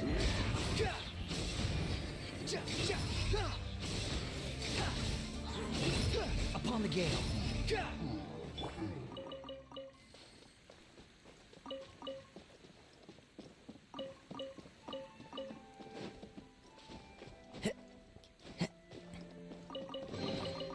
A fateful offering.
Follow the wind.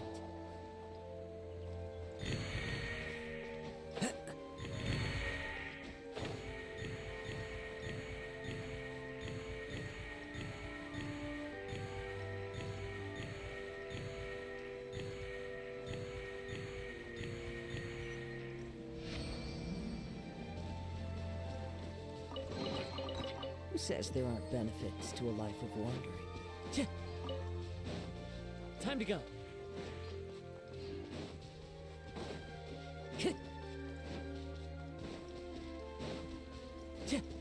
Time to go.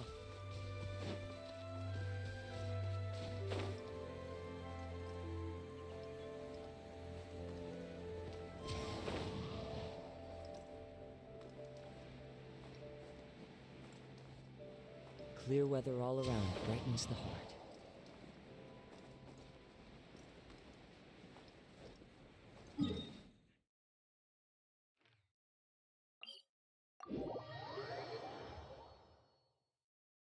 Taking a stroll in the middle of a downpour certainly rouses the spirit. But it's best to dry your clothes as soon as possible after the rain stops.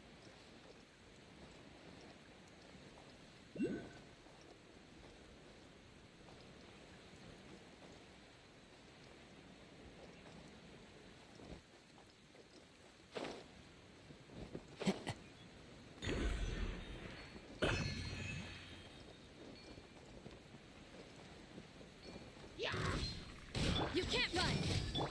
The wind knows me.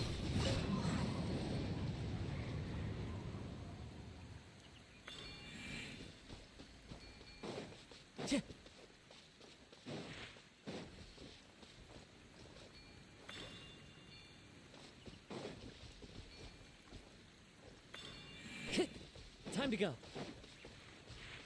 A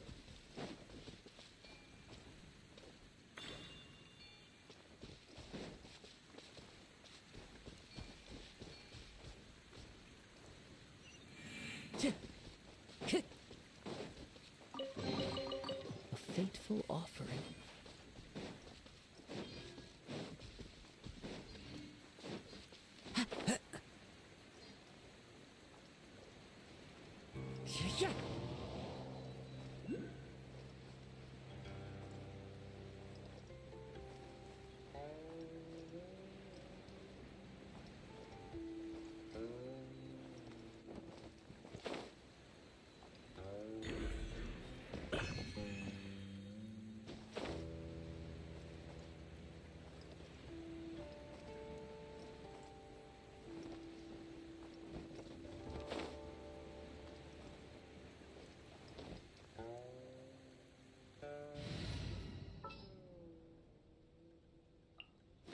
At the ready.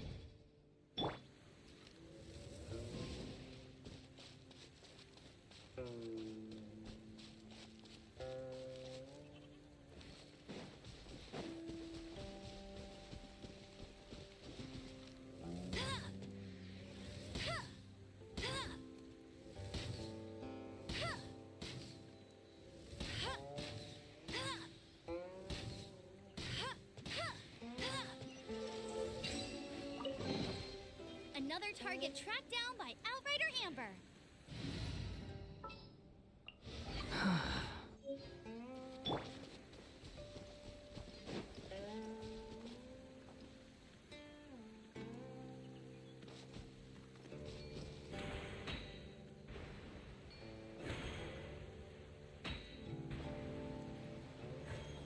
Follow the wind.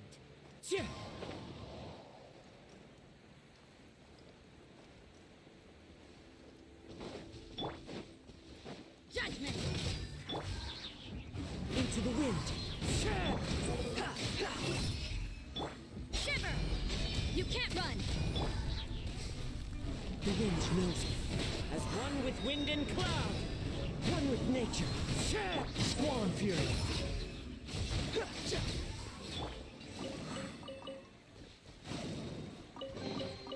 Brings a smile to my face.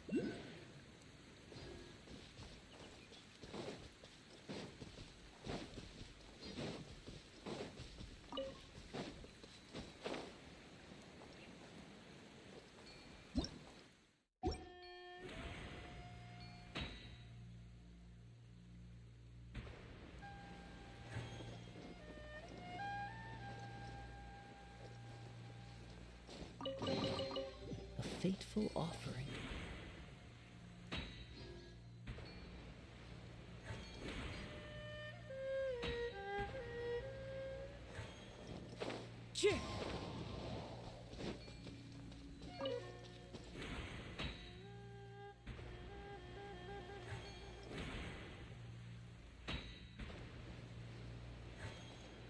Follow the wind.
fateful offering.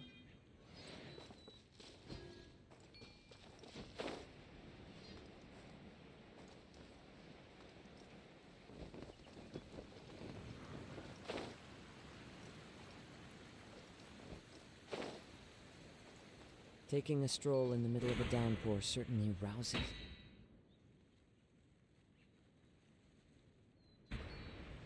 The spirit. But it's best to dry your clothes as soon as possible after the rain stops.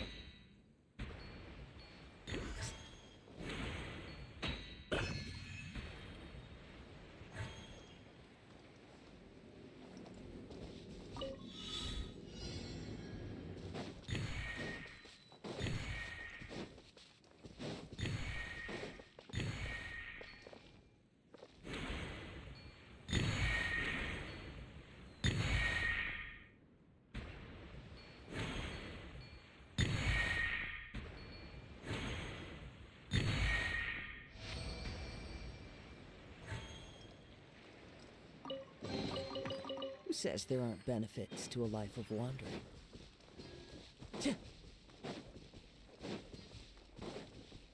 Time to go.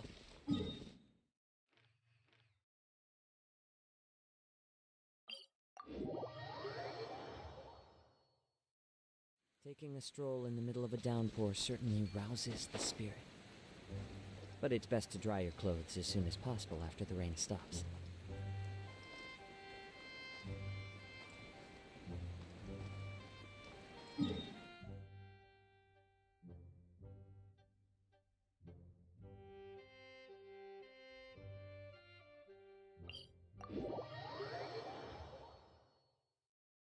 Clear weather all around brightens the heart.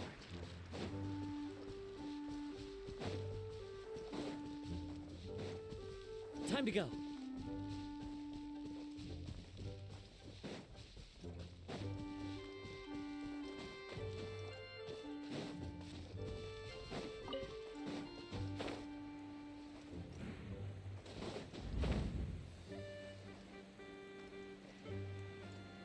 Taking a stroll in the middle of a downpour certainly rouses the spirit.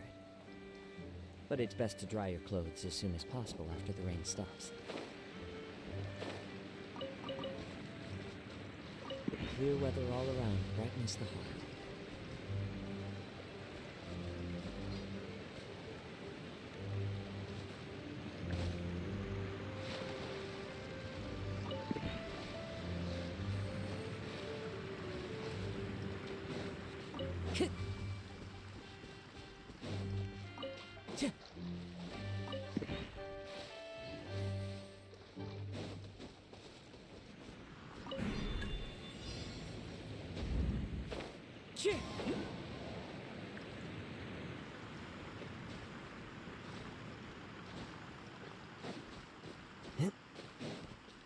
The wind knows me.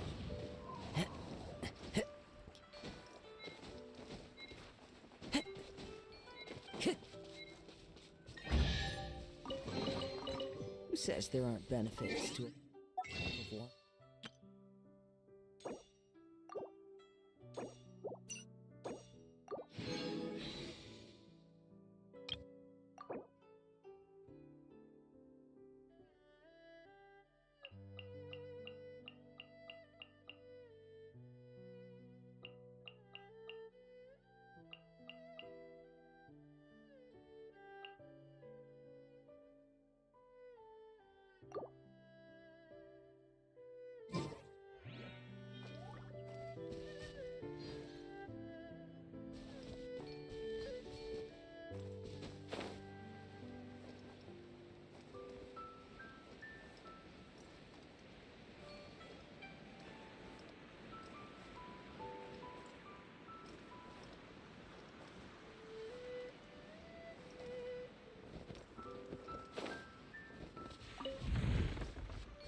Time to go.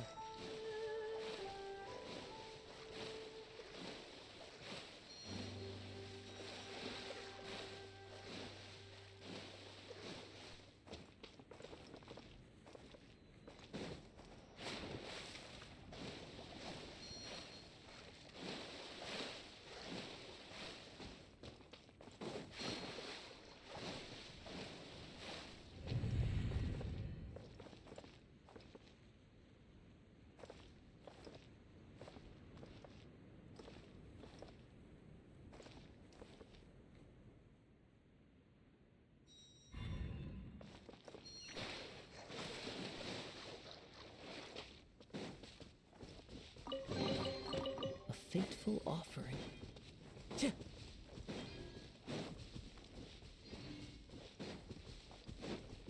Time to go.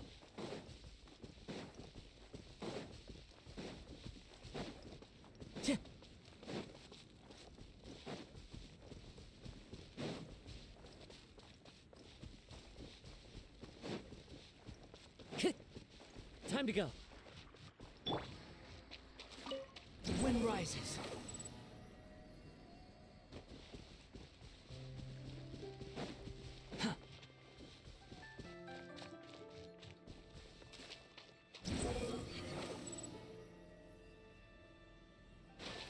Quit following me.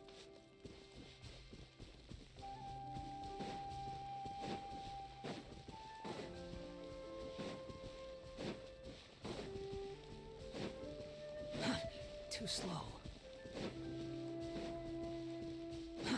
Too slow. Quit following me.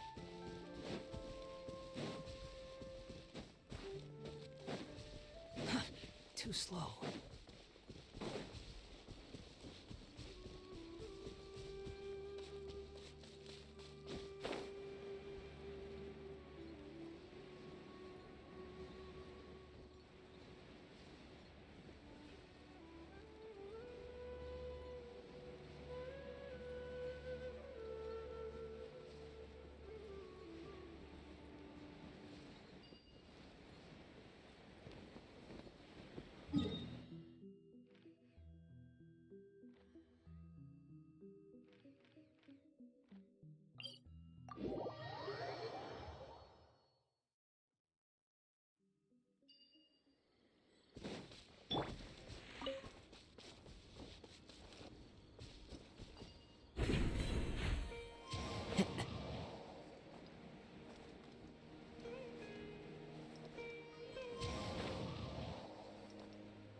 Yeah.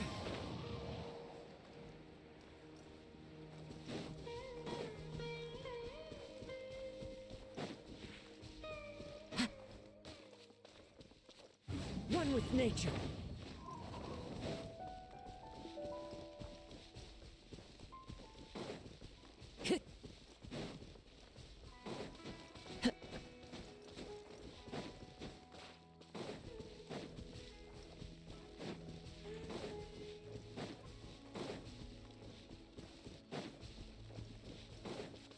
Time to go. Yeah.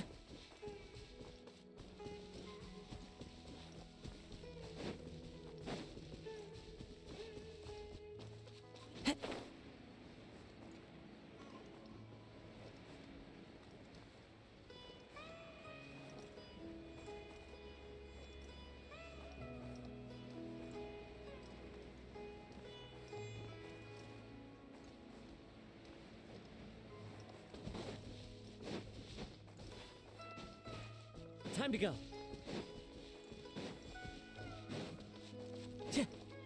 Time to go.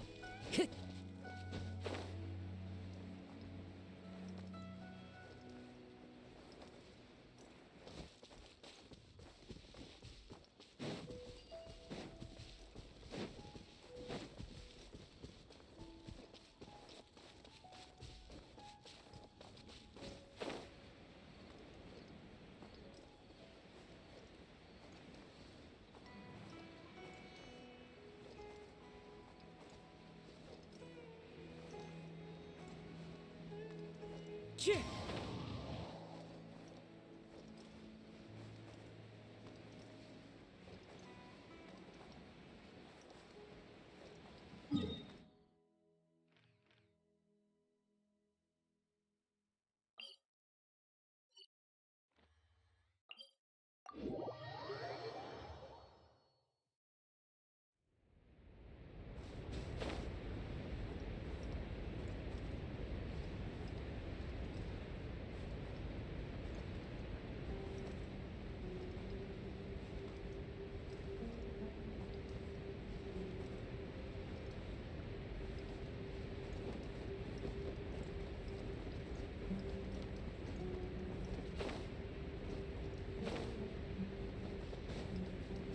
Time to go.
our leaves around. And I know just the tune to accompany them, if you wish to hear it.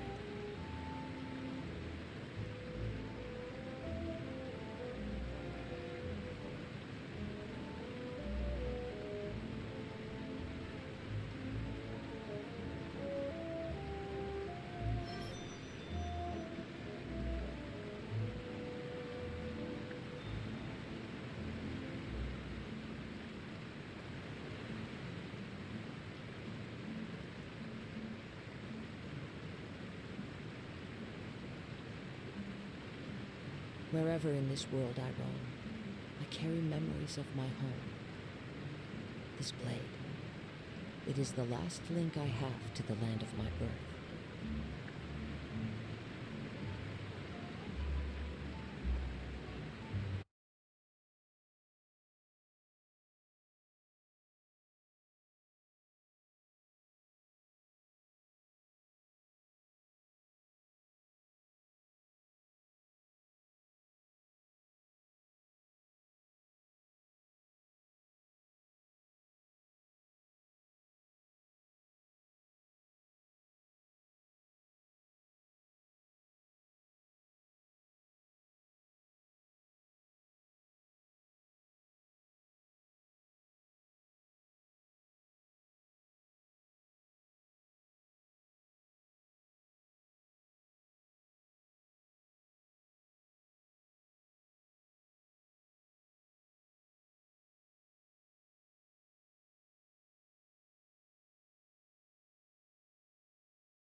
Chih.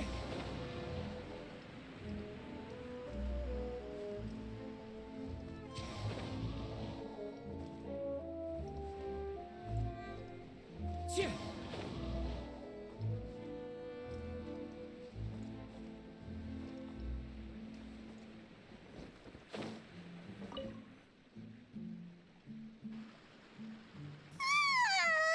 Oh, I'm always like, Hey, you don't think the knave will be too angry with Lenny and everyone if she finds out about all this, do you? She's even scary when she smiles. If she were to actually get angry... Ooh, you have to protect Paimon if that happens, okay, Traveler? Trust is ever, Traveler. Look! Look over there! Quick! Let's catch up with her before anyone sees...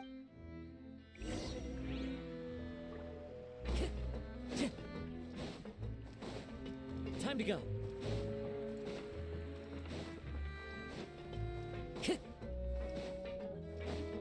Over there!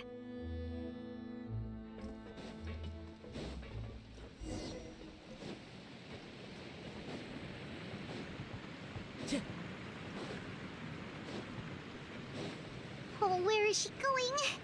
Oh, if someone sees her, we're toast!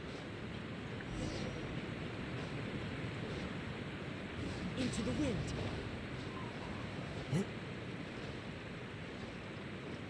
Oh, look! She stopped!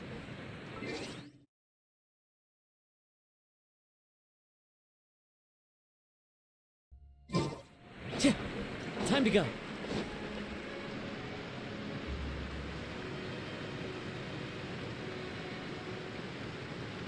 Clairvy! Shh! I opened the window while no one was looking. Look how pretty the outside is. If only I could have more than this.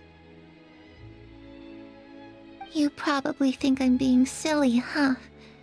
All this hopeless resisting? It's better to dream of what I could have than try to make it a reality, right? Please, help us get on the same page here, Clary. We need you to tell us what you know. Can you do that? Sure. Although, after you hear all this, I think you might regret that decision. Everyone in this family is nothing more than a tool, something to be used and exploited. We're all expendable, including me. As long as you're useful, you get to stick around. Lose your value, and you're handed over to the doctor, experimented on, and given a fate worse than death. I've seen it happen again and again, and I've had enough. You're saying the knave did all that? It's just, that doesn't seem like something she would do. She's scary and all, but it seems like even she has lines she wouldn't cross. I knew you wouldn't believe me. Everyone thinks she's a good person. They all think of her like a real mother. Mother? But she doesn't deserve that title. She's disgraced it and tarnished it. And if I had things my way, I'd never see her again. If only Perry were here, she'd understand. Perry? There's that name again. Also, Paimon's getting a strange feeling. It almost feels like she's not really here with us. Paimon can't tell if she's actually talking to us or if she's mistaken us for someone else. Well, in any case, it seems like she really needs someone to talk to. We should keep her company for a little longer. She looks so young. But it seems like she's been through a lot. It's getting windy. I should close the window. Ooh, look at the moon. Isn't it pretty? Hey, wanna hear a secret? I heard that if you look up at the night sky in Snezhnaya, you can see the aurora. It's supposed to be super pretty. Even prettier than the moon tonight. Perry and I promised each other that once we're older, we're gonna go see it together. But I can't find her. I'm worried she's all soup and... No, that wouldn't happen to her. She's special. Mother likes her a lot. I should really go talk to Mother, but we just fought. She doesn't want to see me, and I'm too scared to face her. What should I do?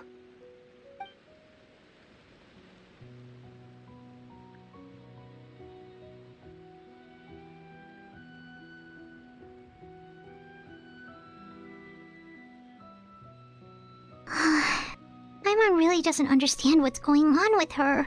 Well, let's head back. We've got an early morning tomorrow.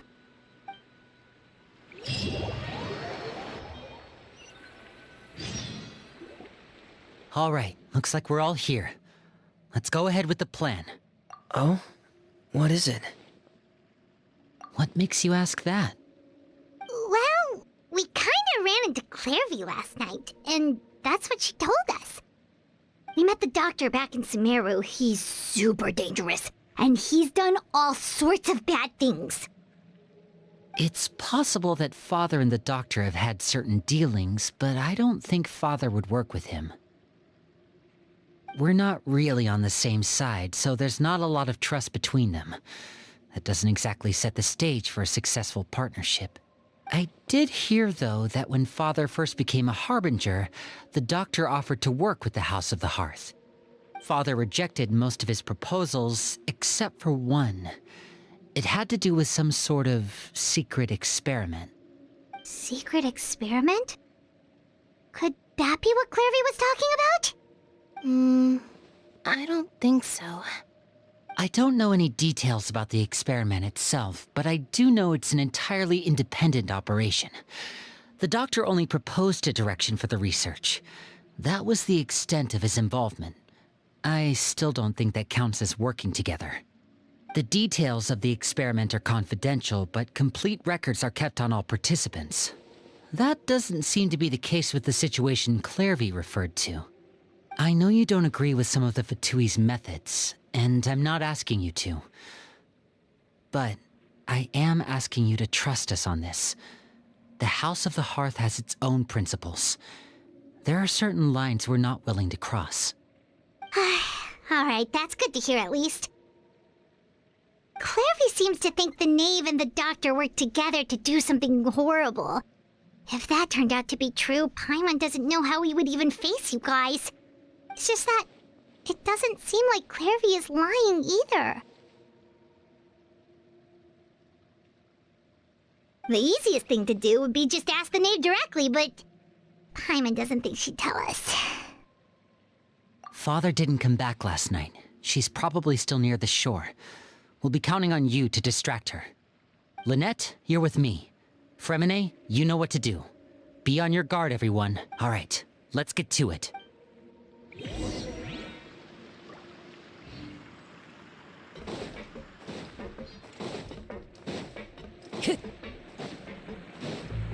Time to go.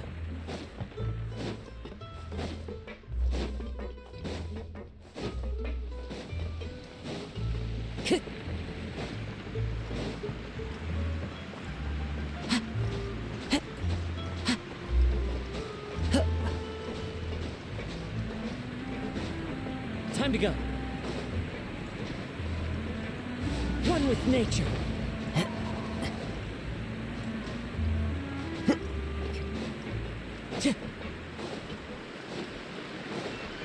Time to go. The wind knows me.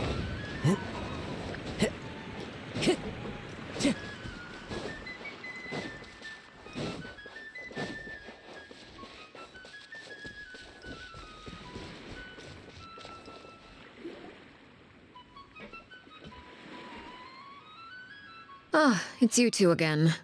I must say, you look a bit pale. Did you have trouble sleeping last night? A little. Perhaps if you had less on your mind, you'd be able to absolve yourself of such troubles.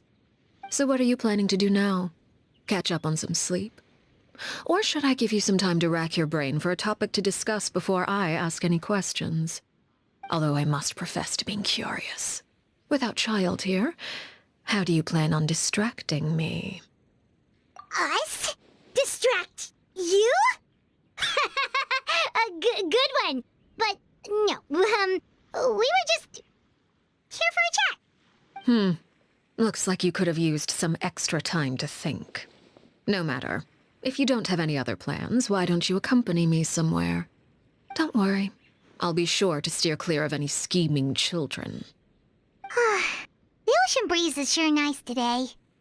Children always think they can hide things from the grown-ups. But nothing gets past me. Least of all a little scheming. I think I'll let them have at it for a little longer. I can be very patient. Well, I'll leave you to think things over.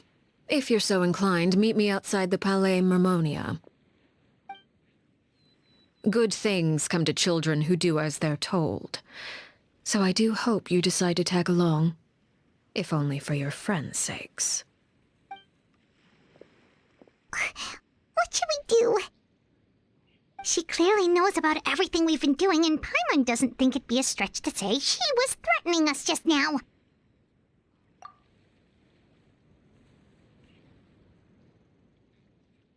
Oh, good idea. Hopefully he sees it in time. Well, we should probably head to the Palais Mermonia. Paimon doesn't want to find out what happens if we don't show up. Based on what the knave was saying just now, it sure didn't seem like it'd be anything good. Okay, then we probably shouldn't keep her waiting. It seems like Lyney and the others are on thin ice, so let's do our best to not get them in any more trouble.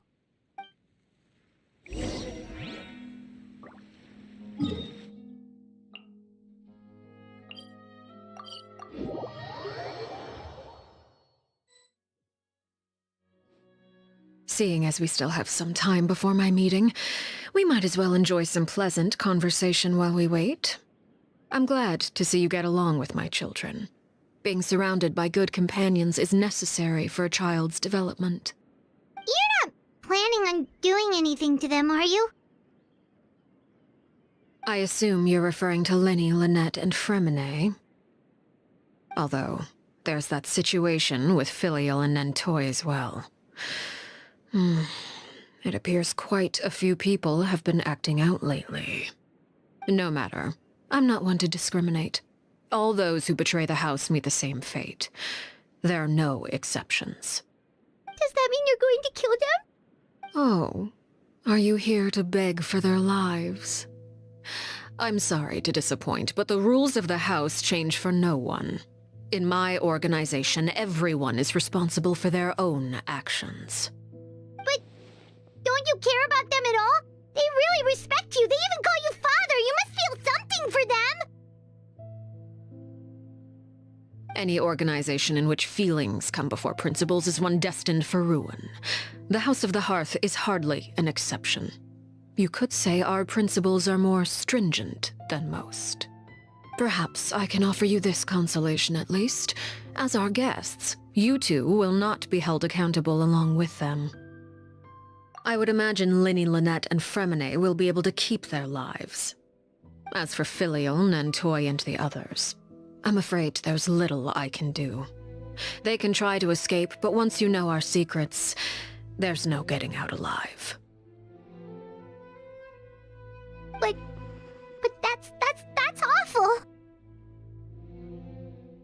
Ah, you seem concerned. Out of consideration for my guests, I suppose I could turn a blind eye for a little longer. If Lyney and the others manage to dispose of Clairvy in the meantime, all evidence of their wrongdoing will be lost. In that case, I could hardly punish them for something I couldn't prove. If their efforts are unsuccessful, on the other hand, all will be held accountable, and the punishment will be severe. Of course. Oh, and here, I believe this belongs to you. Do try and keep better track of it next time. It takes a considerable amount of time to train a bird like this. It would be such a pity if you were to lose it. Permanently. Wait, where did you get that? Well, I'm afraid that's all the time we have to chat. Now, for the matter at hand. I asked you to meet me here because I have business at the Palais Mermonia. It has nothing to do with you, but I think it would be prudent for you to stick by my side for the time being. There will always be time later to run off and tell Linny what you've learned. Well, time to go. Looks like we wrapped things up just in time.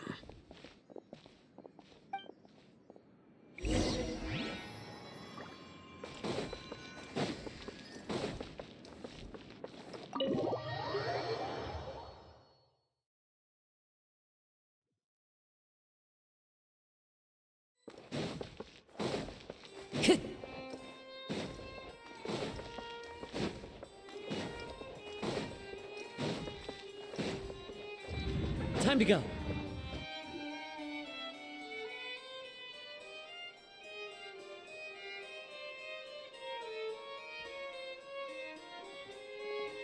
It's been a while, Monsieur Neuvillette. I must say, I wasn't expecting my meeting request to be approved quite so quickly. The Palais Mermonia operates with an efficiency worthy of admiration. It is only right that an esteemed diplomat such as yourself should be afforded the proper level of respect. Although, if I may speak plainly, I must confess that I did not anticipate we would have the occasion to meet again after presenting you with the Gnosis. I see you've brought the Traveler and Paimon with you as well. If I may inquire as to the purpose of your visit. I'll be departing Fontaine shortly. There is, however, an outstanding matter that I would like to see resolved before I go. It requires a rather lengthy explanation, I'm afraid. So I took the liberty of explaining everything in this proposal. Please review it at your leisure, Monsieur Neuvillette.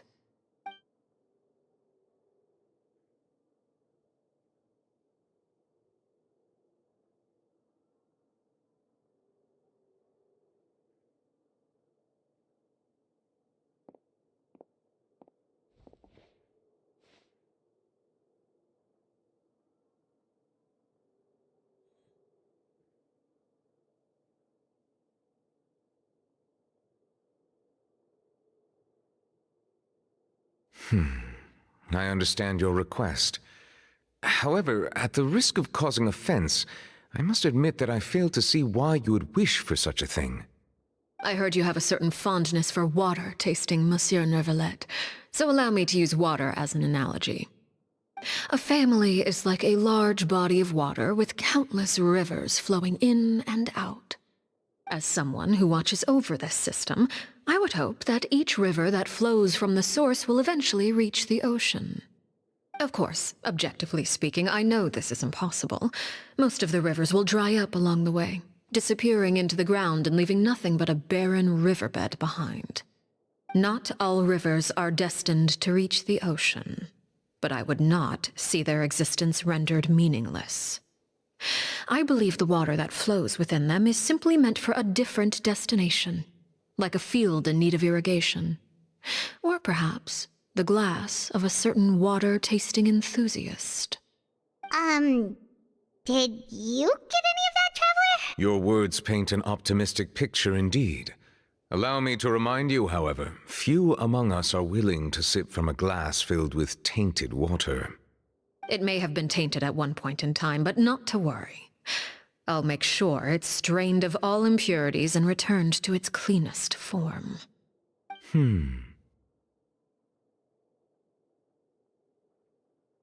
I seem to recall there being a transactional aspect to your proposal. Perhaps you could expound on that? If you accept my proposal, Monsieur Neuvillette, I will gradually withdraw my forces from Fontaine. And, unless absolutely necessary, I will no longer carry out any special missions within Fontaine. I presume I can take your words to mean that, in the future, cases similar to the Tartuffe assassination will cease to cross my desk? Tartuffe? Ah, that thief who embezzled funds from all those charities, you mean? My deepest condolences to his family, but without any evidence, I cannot imagine how the House of the Hearth might have been involved in his passing. Of course, if you accept my proposal, Monsieur Neuvillette, I'm sure certain measures could be taken to reduce the frequency of such troubles. You choose your words carefully indeed. In that case, I am inclined to accept your proposal. My thanks for your generosity, Monsieur Neuvillette. Well, with that settled, we should be going now. I took the liberty of bringing along 2 bottles of spring water from Snezhnaya for you to enjoy. I do hope I get the chance to hear your impressions. Perhaps at our next meeting, yes? Indeed. I trust you would not overlook your commitment in the meantime. All right, Traveler Paimon. Time to go.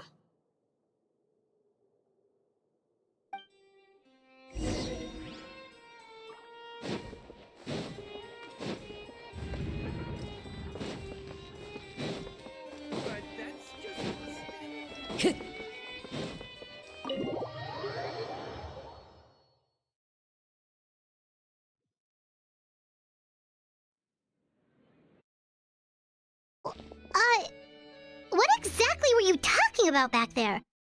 Paimon only heard you mention some rivers, a large body of water, and then some kind of irrigation scheme.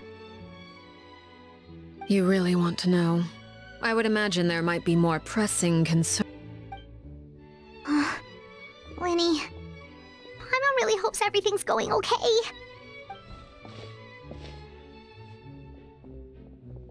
Oh, Paimon recognizes that look.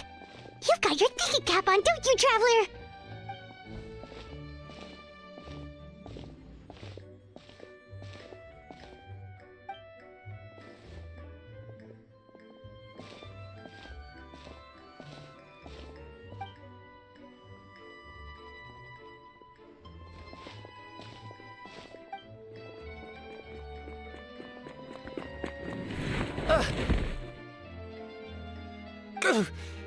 Oh, shoot.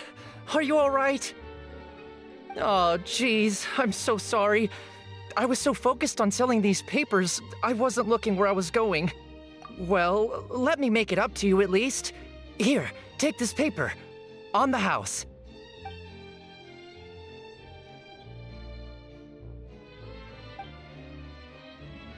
Oh, you don't have to give us anything. Please, I want to. It's not like I'm short on supply. All the extras will be useless come tomorrow anyway. It's my fault, really. I was just trying to bring home some extra mora for the family, but I bit off more than I can chew. I haven't had many takers today, so I'm still swimming in papers. What's going on here? Nothing much. I just ran into your friend here on accident. I should probably get going, actually, so... Hold on. Of course, I'm happy to compensate you with mora, it's just... I don't have any on me at the moment. I'll take 3 papers. Here. Your payment. Oh! Thank you for your patronage. May the Archons bless you with good fortune. If only I had the chance to run into such generous customers every day. I should probably just take on a smaller inventory though, right? I'm getting married soon, so sometimes it's hard to not get ahead of myself. Anyway, I should head out. Goodbye! Well, now that my affairs are settled, we should take the boat back to Poisson. We've even acquired some light reading to enjoy along the way. Actually, why don't we stick around for a little longer? Paimon just realized how hungry she is. She can't head back to Poisson on an empty stomach.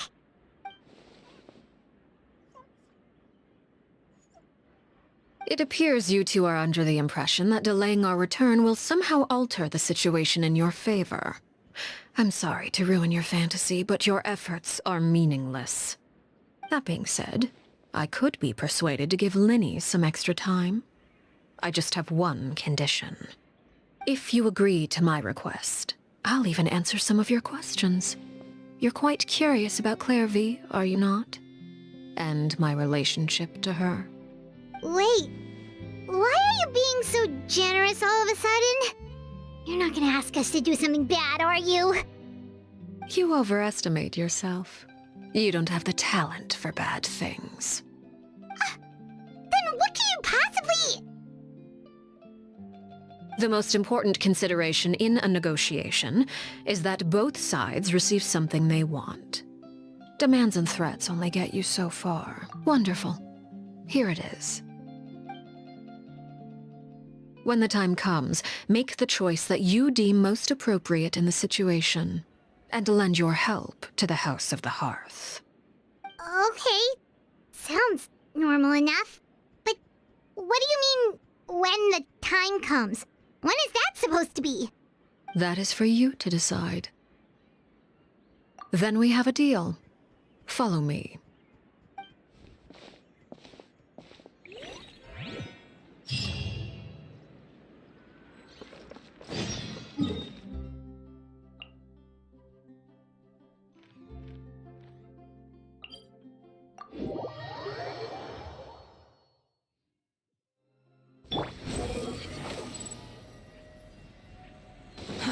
Too slow.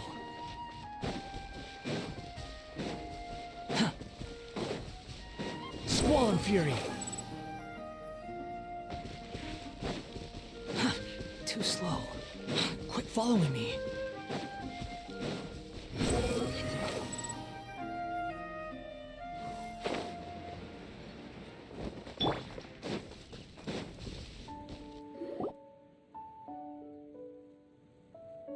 What is this place? Somewhere long forgotten by everyone. It used to be a grand building. Now it's nothing more than a pile of rubble. No one comes here anymore, nor does anyone care about what once happened here. Although, this place does have something to do with the story I'm about to tell you. It was before I became a Harbinger, and before Lyney and the others joined the House of the Hearth. Due to certain events, I first killed Clairvy and then her mother. And this is where it all happened. You were the one that killed Clairvy? Patience now. Allow me to explain Clairvy's side of the story first. I'll start from the beginning. Clairvy was 6 years old when she was brought by her mother, Crucibina, to live in the House of the Hearth. From the outside, it seemed like a fairy tale. A thriving family made up of kind adults and friendly children. Crucibina was the knave at that time, and the House of the Hearth was under her control. She was Clairvy's mother by blood, but she was also the mother to all the children in the house. Clairvy was happy here, for a time. But she quickly realized that being part of this family wasn't a fairy tale at all. It was a kind of purgatory. Purgatory? Exactly. The House of the Hearth takes in war orphans from all over Teyvat.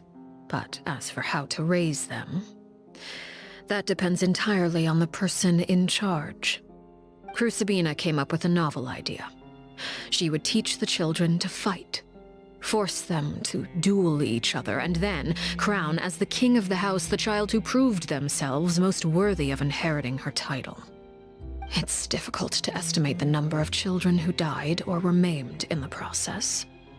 There's little I can say about the ones who died. The ones that emerged with permanent injuries, on the other hand, well, they still served a purpose.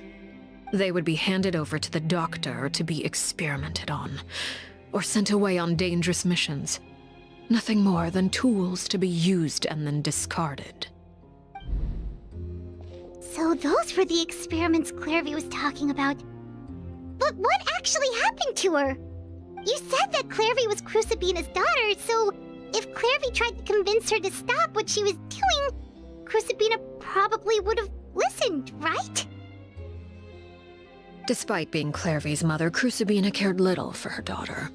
She forced Clairvy to join the House of the Hearth only as a means to demonstrate her own impartiality as a mother, to prove that she treated all her children equally. Clairvy did try to convince her mother to change her ways, but it was to no avail. After her efforts failed, the only other option was to rise up and try to fight back. Unfortunately, the other children had already been thoroughly indoctrinated into the illusion of happiness Crucibina had created. Of course, there was one exception. Someone Clairvy's age who knew the truth about the House of the Hearth. Her name was Peruere. Wait, the friend that Clairvy mentioned? Friend, huh? I suppose we can call her that for now. Clairvy was a cheerful and passionate person with a tenacious spirit. Peruere, on the other hand, was rather cold-blooded. Her cold-blooded nature allowed her to see through Crucibina's facade. Yet, it was also this cold-bloodedness that prevented her from acting against it. At least at first. While Clairvy longed for freedom, Peruere was convinced that, amid all the fighting and violence, she would make it until the end. Despite their differences, the two became fast friends, united by their knowledge of the truth. Clairvy told Peruere that she hoped to create a real family, where no one would be killed or sacrificed. There may have been a certain naivete to her ideas, but Clairvy proved her determination many times over. She tried countless times to run away, ask for help, or expose the truth. But her efforts only earned her beating after beating. The only thing that kept her going was her strength of will. Even with her body racked with pain, she would still stand on her tiptoes and open the window at night. She and Peruere would look out at the moon together, a fierce longing for freedom shining in her eyes. But one day that light simply vanished. Oh no. What happened? Her hopelessness resulted from a culmination of things. 10 years had passed. 10 years worth of failure after failure. She and Peruere weren't children anymore, but finding any chance to escape still seemed as hopeless as ever. It was during this time that Peruere suggested a new plan. If escaping was out of the question, why not take down the very person sitting on top of this throne of lies? Mother herself. Clairvy rejected that proposal. She claimed that, as a famous harbinger, Crucibina possessed an unimaginable amount of power. Trying to kill her would have an incredibly low chance of success. Clairvy never gave another reason, but Peruere could see it written all over her face. Clairvy still thought of Crucibina as her mother. Killing her own flesh and blood was a line she couldn't bring herself to cross. If she couldn't escape and fight back, then only one option remained. Precisely. Death was the only way that she felt she could be free. It happened during a duel. When she arrived at the dueling ring that day, her partner turned out to be none other than Peruere, the very person that had stood by her side all those years. It was a fierce battle. But ultimately, Clairvy decided to let Peruere end her life. From that moment on, Peruere's journey was one written in flames. When the rain finally came and washed it all away, there she stood, the sole victor in Mother's endless game of slaughter, a trail of corpses strewn across her path to success. It was the very result she had predicted 10 years prior. Even then, she believed she would make it until the end. She wasn't surprised by the fact that she emerged as Mother's undisputed heir. Rather, her success left her with an inexplicable sense of restlessness. She was unsettled, and there was only one thing that could quell that sensation. Perhaps you two would like to take a guess as to what it was? Crucibina, you mean? But... Correct. This is the place where Peruere killed her best friend. A mere year later, this is also the place where she fought tooth and nail to kill the mother they shared. The moment she acted, any conception of what was right or wrong ceased to matter. It's one of the principles of the house. Only those who survive get to write the rules. Peruere won the battle, and became a harbinger herself. After which Her Majesty, the Tsaritsa, bestowed upon her a new name. Arlecchino. So the Perry Clairvy was talking about... It was you all along. You're Peruere. Arlecchino is just a name you got later. I left that name behind long ago. I must say, hearing it now does bring back memories. After I defeated Crucibina, the moniker of Mother died with her. I chose to forego the title she called herself and even chose to give up my own name. I rebuilt the House of the Hearth under a new identity. Not only as Arlecchino, but as father. And that is where the story ends. Any more questions? Yeah. Based on what you just told us, Clairvy wasn't a little kid when she was killed. So the Clairvy we met... was she really a spirit at all? I suppose you could call her an illusion born of flame. Her existence is like ashes to a fire. Something left over in the wake of blaze and ruin. You see, a certain power runs through my veins. It's not unlike a curse. My flames leave behind shadows of anything they consume. Of course, the chances of those shadows morphing into a sentient entity are exceedingly slim. Clairvy is a very special case. Clairvy died when she was 16 years old, but what emerged from the flames was her 6-year-old self. Her appearance wasn't the only thing affected. Most of her memories were lost to the blaze as well. Memory is a mysterious thing indeed. Losing a portion of your memories will alter your sense of self. Lose 10 years' worth, however, and it would be like living in the past. Like returning to a version of yourself that never grew up. No wonder Paimon got such a weird feeling when we were talking to her. Perhaps I should put it this way. Clairvy is someone trapped in time. It may seem like she exists with us in the present, but she truly lives in the confines of her own past. So if all of that is true, then you must have known about Clairvy for a long time. Indeed. She's a rather volatile and unstable entity. Sometimes she would look after the children. She's even saved some of their lives. But other times, she would hide from me and become obsessed with revealing the truth about the house to anyone who will listen. Shadows don't have the capacity to learn or grow. Any new information they encounter is quickly forgotten over time. Your attempts to expose Clairvy to sunlight. They failed, yes? The reason is actually quite simple. In Clairvy's mind, the house is impossible to escape, and it is this very perception that traps her there. But no matter. All I have to do is kill her again, and all will be resolved. I don't anticipate so much as a single speck of ash will be left behind this time. Wait! Paimon can understand why you might want her gone, but isn't there another way? So what if she's trapped in her 6-year-old self? She's still your friend! At least talk to her first! It's too late for that. She broke the rules, and now she must be punished. That goes for Filial and Nantoy as well. She's had quite the effect on them. I hope you understand the difference between Crucibina and myself lies in our formulation of the rules, not our policy for enforcing them. Upholding the rules without question is a trait we both share, because that is how a household should be run.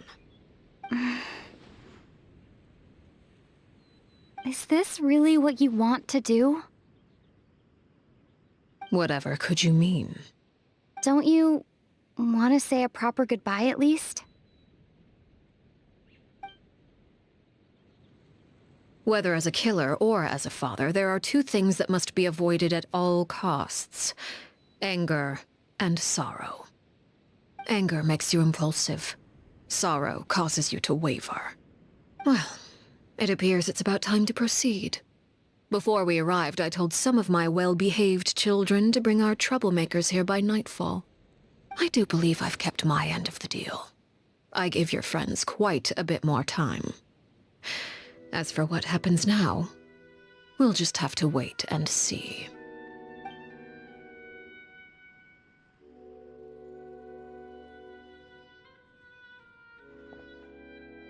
Here they are, Father. You gonna execute him? Seeing something like that would actually be a first for me. Lenny! I'm sorry. I heard about how you helped buy us more time. But I still failed. I couldn't find a way to fulfill her wish. Huh? Are you... Perry? Indeed, it's been a while, Clairvy. Perry! Shh, stay right there. I'm sorry to postpone our reunion, but first I believe certain scores need settling.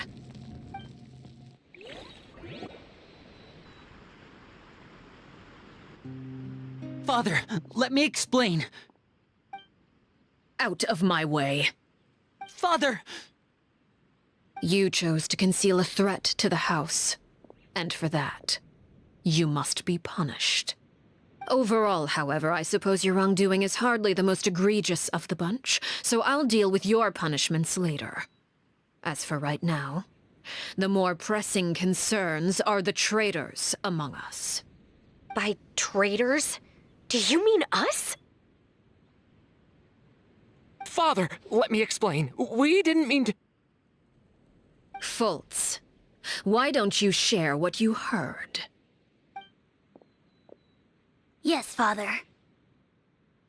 Secret Midnight Meeting number 3.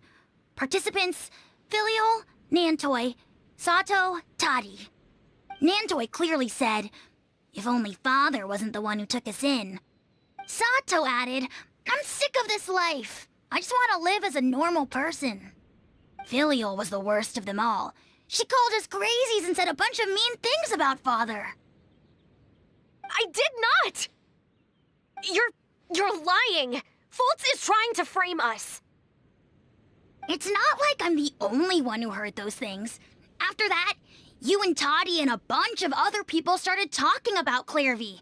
You were using all those things Clairvy brought up as an excuse to question Father. We're birds locked in a cage. The only way out is to destroy it. That's what you said, wasn't it? You little... You just want me gone, don't you? What did I ever do to you, huh? And you, Sheplo, have you forgotten who stood by your sickbed, watched over you, and changed your dressings? Come on, let's hear it then. What's your reason for all this?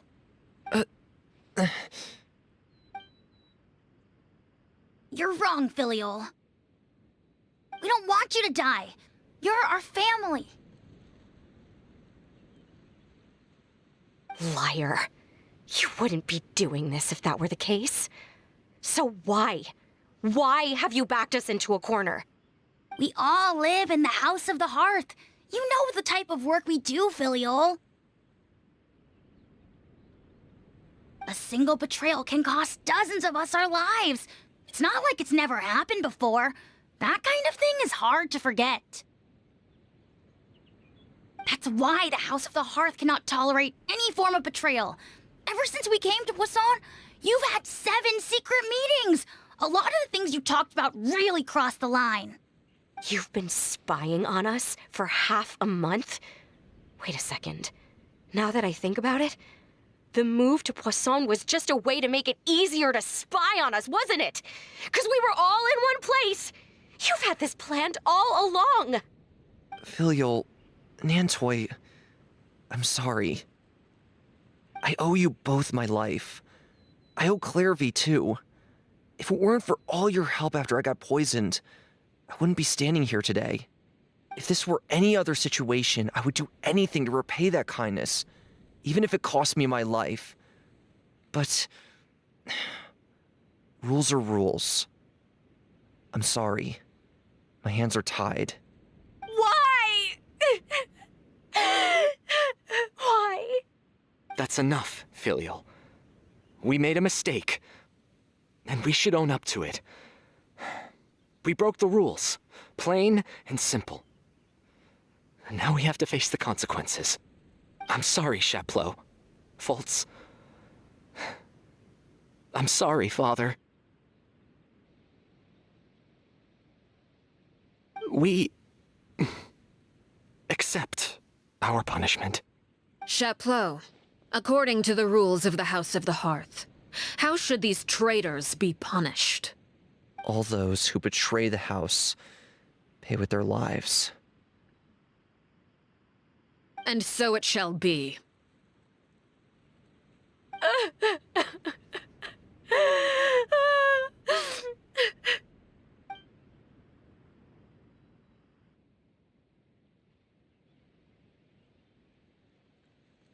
Father, please wait! Something you want to say, Linny? Please reconsider, Father. What Filial and the others did, does it really count as betrayal? We all come from broken families. From the very first day we joined the House of the Hearth, we wanted nothing more than to make it a real home. But the truth is, none of us know what a real home should look like. I'm not saying I have all the answers. All I know is this. Killing Filial and the others may uphold the rules, but doing so will only bring us further away from being a real family than we've ever been. So please, Father, please reconsider. I agree with Linny. Father, please. Linny, you...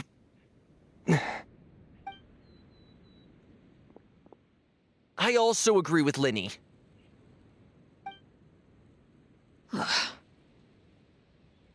An order once given cannot be rescinded. However, given the extent of your determination, I suppose we shall have to go about this a different way. Draw your weapons and face me. Our weapons? Father, are you referring to a duel? Precisely.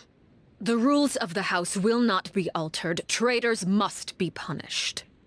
However, resolving disputes with a duel is also one of our rules, one that also applies to me.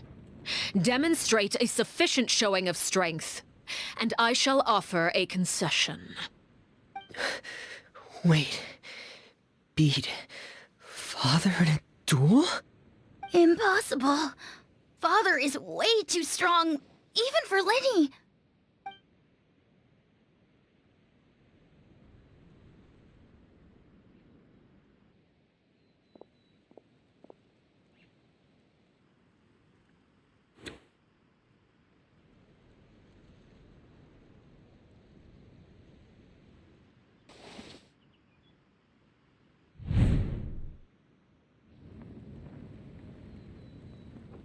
Did you hear that, Traveler? Lenny and the others have to duel the knave. What should we do? Can they really win something like that? If they lose, those people from the house are really gonna be executed. Hey, are you listening?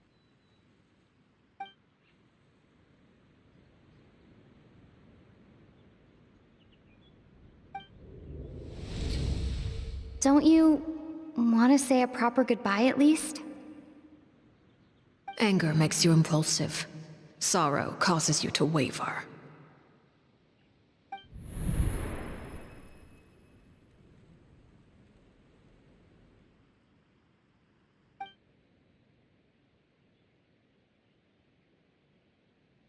Oh, looking at that expression on her face, she seems really serious about this. Guess that means there's no chance she's throwing the duel on purpose, huh?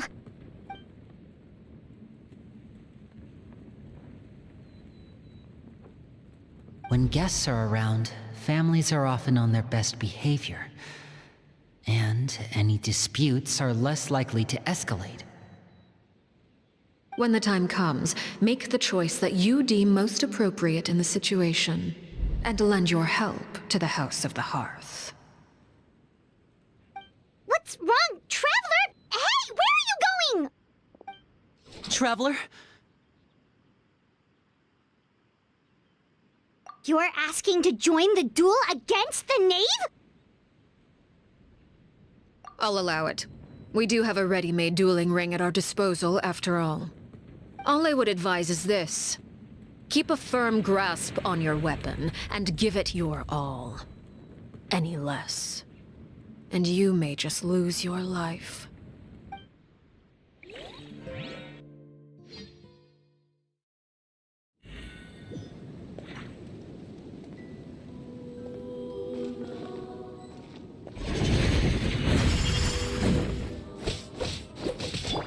Is it my turn now?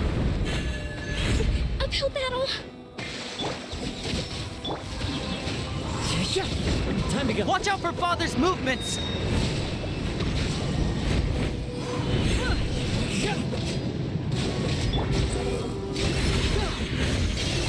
Is it my turn now?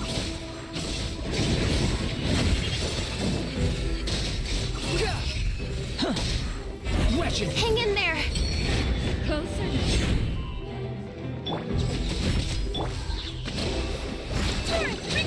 How amazing. With these rising flames. Now that's more like it. Try to pace yourself. Is it my turn?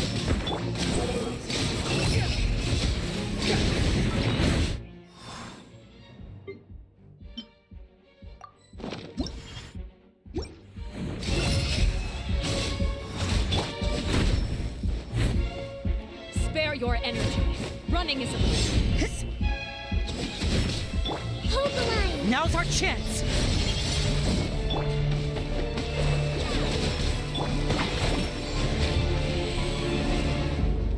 With the fall of darkness, destruction shall rise. Have a taste of purgatory. Father is even stronger than I expected.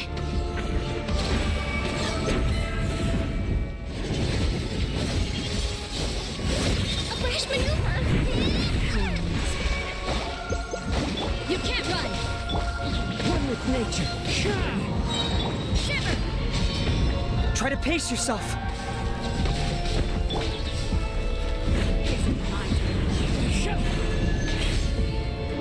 Fallen leaves. Adorn my night into the wind. Judgment. Covenant of the deep. Watch out for Father's movements!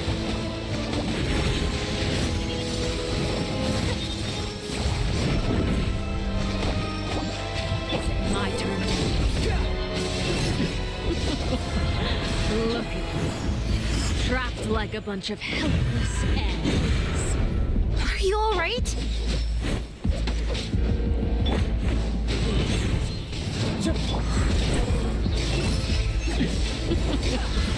Look. Trapped like a bunch of... Who's next? One with nature. Get in gear! Lights out. You can't run! The wind knows me. Time to go. Trapped like a bunch of helpless ants.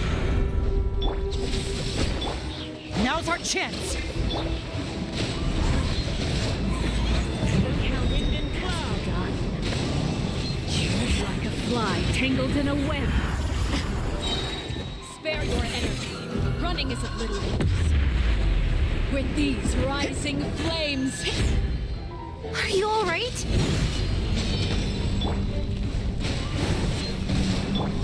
Is it my turn now? Billowing surge.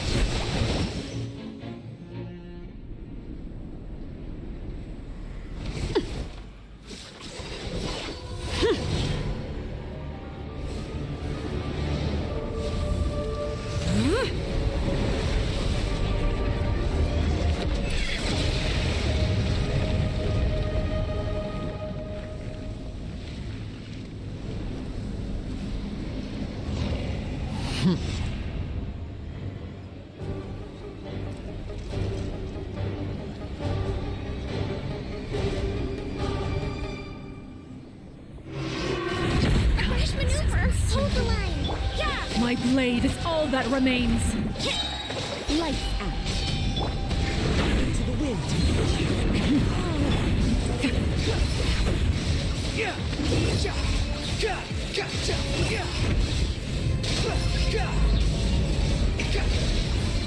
Your punishment made manifest.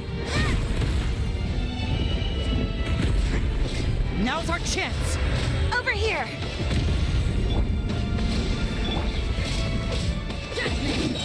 Shiver! One with nature. Clouds high. The birds call. The sun and moon have set. Only ruin remains. Watch out for Father's movements! Look out!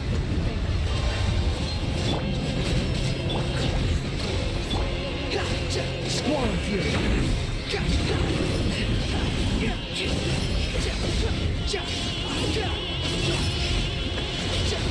Cry louder. Now's our chance! Over here! Your punishment made manifest. Hold the line! Judgment! Taurus, bring back you! Exorcist!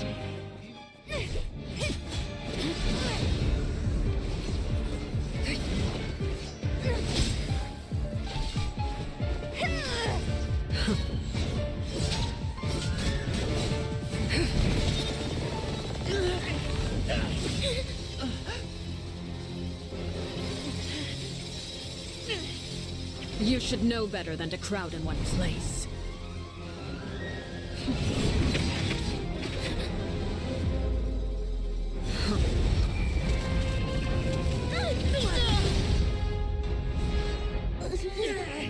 Oh, I know.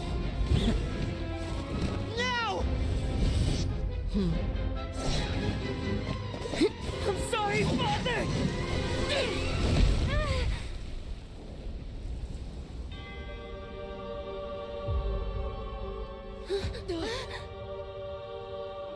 Sorry for what? This pitiful excuse for an attack.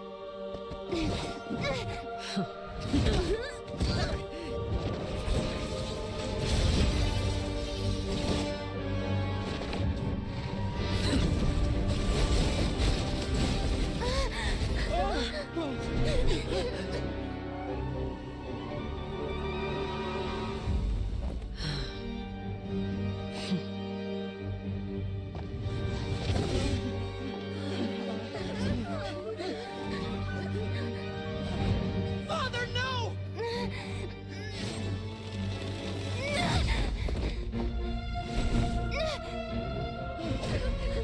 Made it out, did you?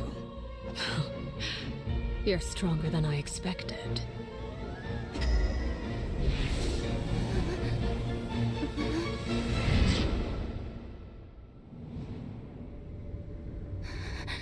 A crimson moon. I can't move.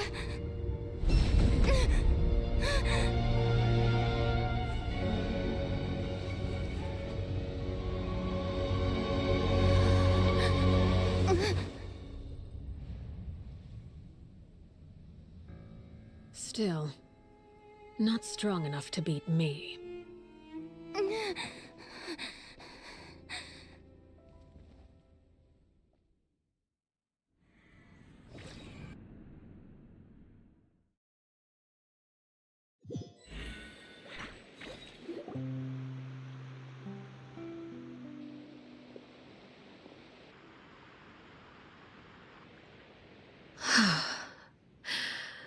I believe we can end things here. It's not often that we get to enjoy the company of guests, after all. We wouldn't want things to get too out of hand. Brother, are you all right? Lenny! Given that I am the victor of this duel, as agreed, the punishment stands. No!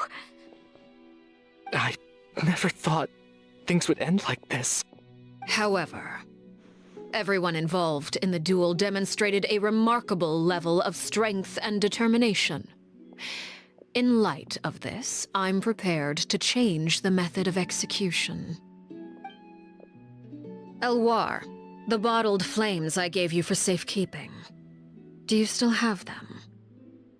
Yes? I wasn't sure what they were for, but I've kept them super safe. I didn't lose a single one. Wonderful.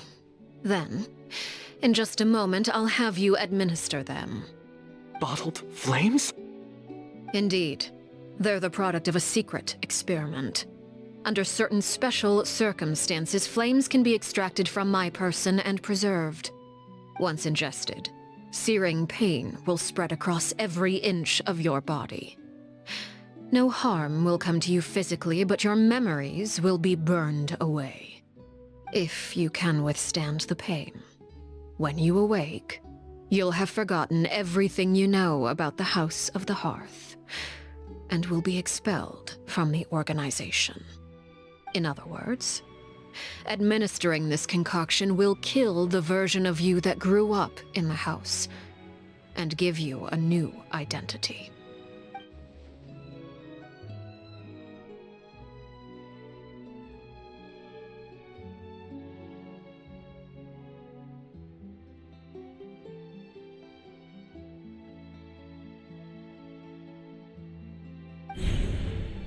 Memory is a mysterious thing indeed. Losing a portion of your memories will alter your sense of self.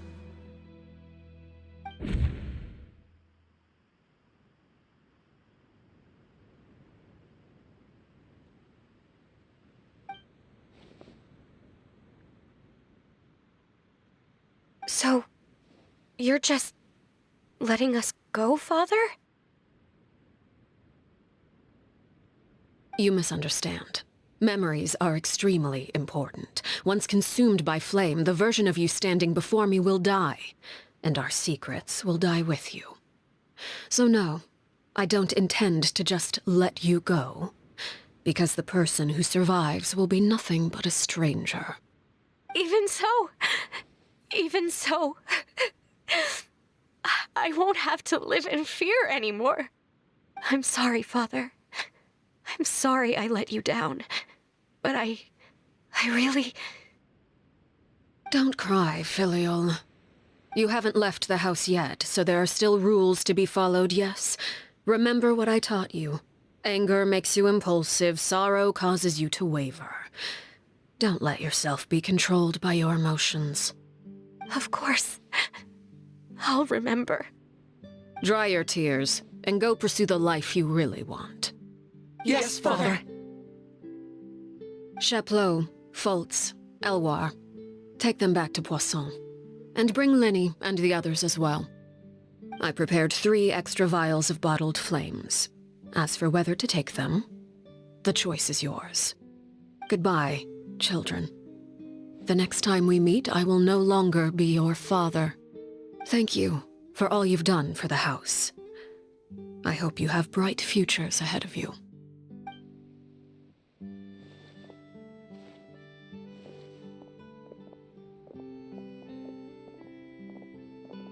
Father!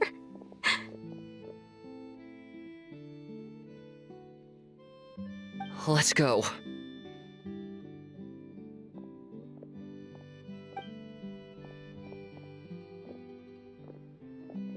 Here, grab my arm, Lyney. I'll help you walk back. Thank you.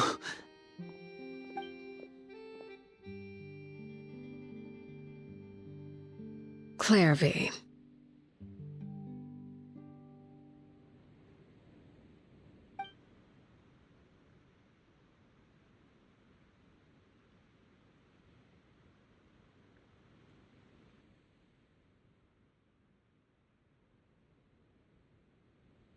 Can we talk now? I've been waiting for a super long time. You really are Perry, aren't you? I haven't seen you in so long. How come you're all grown up? Wait, did I somehow travel to the future on accident? Or am I dreaming? What a long dream. Neither. You died, Clairvy. That's what happened. You could have at least sugarcoated it a little. Look, she's done speechless. Oh. Okay then. Huh? That's it? You accepted it just like that? Yep. If that's what Perry says happened, then I believe her. Perry wouldn't lie to me. Plus, I don't really need to know why I'm like this. I'm more curious about what happens in the future. If you're a harbinger now, Perry, that means Mother is gone, isn't she? Can you tell me about it? I want to know what happened to her. And to me. You never stopped trying to defy fate. At first, no one believed you. You could only vent your frustrations to the moon. In fact, you often sought comfort in the night sky. You wanted to see the aurora, so one night we promised each other we would go to Snezhnaya to see it together. Later on, you tried to run away, but you were brought back each time. Mother spared your life, but it wasn't out of kindness. Instead, she decided to make an example of you by slowly torturing you over time. That way, the other children would know what happens to traitors. Still, you never gave up. Mother hoped that through ruthless duel after ruthless duel, she would be able to crown an ultimate victor among the children she raised. But you called on everyone to unite, to fight to a draw in order to reduce casualties. Your efforts may have only delayed the inevitable, but still. You gave them hope. You tried everything you could think of, but every attempt ended in failure. Still, you never turned your sword on Crucibina, and you never turned it on me. On that gloomy day, you told me, "For the last 16 years of my life, I've done everything I can to fight for freedom. But now, I realize that the only freedom I truly possess is the freedom to choose to die." I never imagined I would say something like that. I must have been feeling really worn down. But somehow, I still think I understand. According to Mother's plan, only one of us was going to make it until the end. And I always hoped that person would be you. If I could do it all over again, I still don't think I would make a different choice. Even when I first met you, I knew you'd be able to do what I couldn't. Is that so? Even now, I'm not sure I truly understand what kind of freedom you were trying to pursue. But as the head of the House of the Hearth and as the children's father, I've tried to give them the most basic of freedoms. The freedom to choose their own fate. It's something I discussed with the Iudex of Fontaine. The children who want to leave the house will have their memories wiped clean of all secrets pertaining to the organization. In return, they will be allowed to live a normal life in Fontaine without being prosecuted for their past. Of course, I won't simply hand freedom to them on a silver platter. They have to fight for it and prove themselves worthy of it. Only freedom that is earned has true value. That's more than enough. That's exactly the kind of life I was fighting for. You know, Perry, I think you're a pretty amazing king, and a really great father, too. I'm really happy that you're the one who took over the house. I guess I do have one regret, though. I still haven't seen the outside world. Well, it just so happens that our dear guests over here have been to many nations and traveled to countless places. Perhaps they would be willing to tell you what the outside world is like. Really? Of course! We've traveled all over the place. We've got so many stories, we could probably talk your ears off for 3 days straight!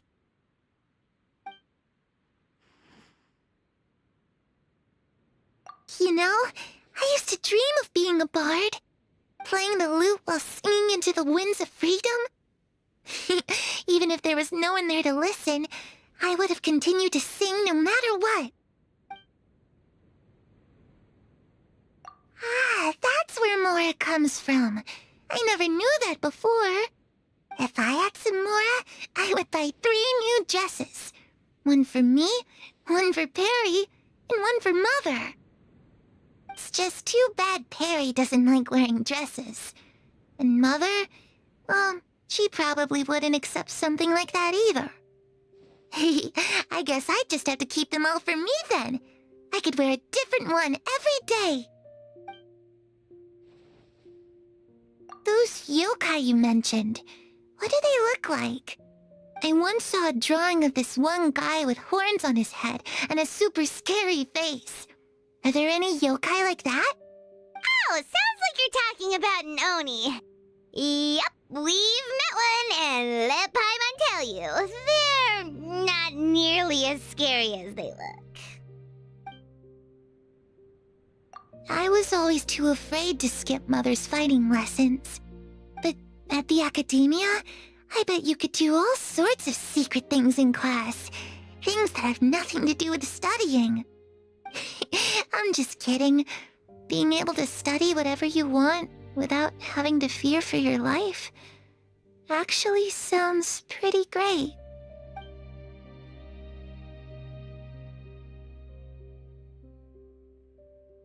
The situation was super dangerous. Lenny and Lynette were accused of committing a crime, and they were going to have to stand trial at the Opera Epicles.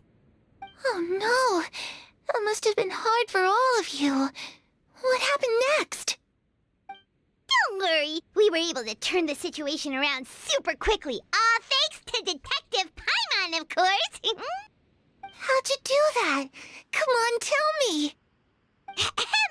Okay, so it was like this.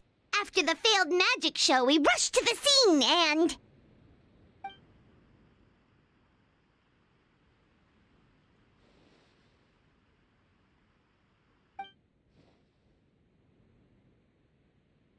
Shadows don't have the capacity to learn or grow. Any new information they encounter is quickly forgotten over time.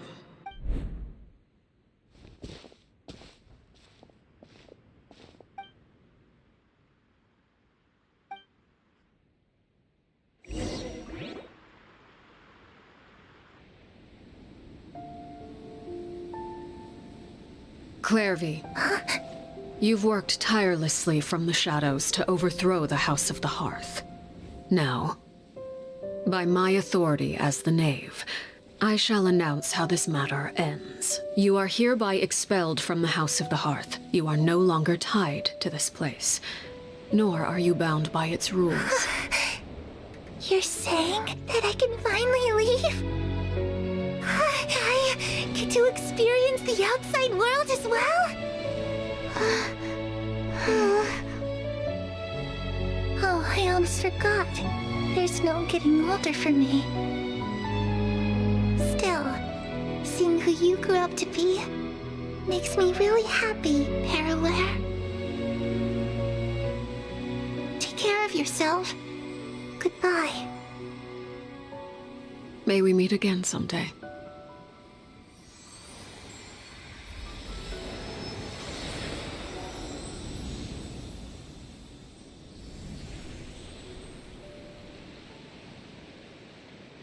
Clairvy. She left so soon. Paimon didn't even get to finish her story. I also have certain sentiments left unsaid. I wanted to tell her that the aurora I saw in Snezhnaya was just as beautiful as the ones in the pictures. But a shadow's memories reset at dawn. Had we delayed any longer, we wouldn't have had the time to say goodbye.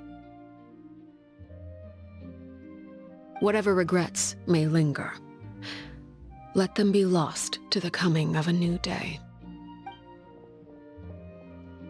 Father? It's Lyney! Hey, Lyney!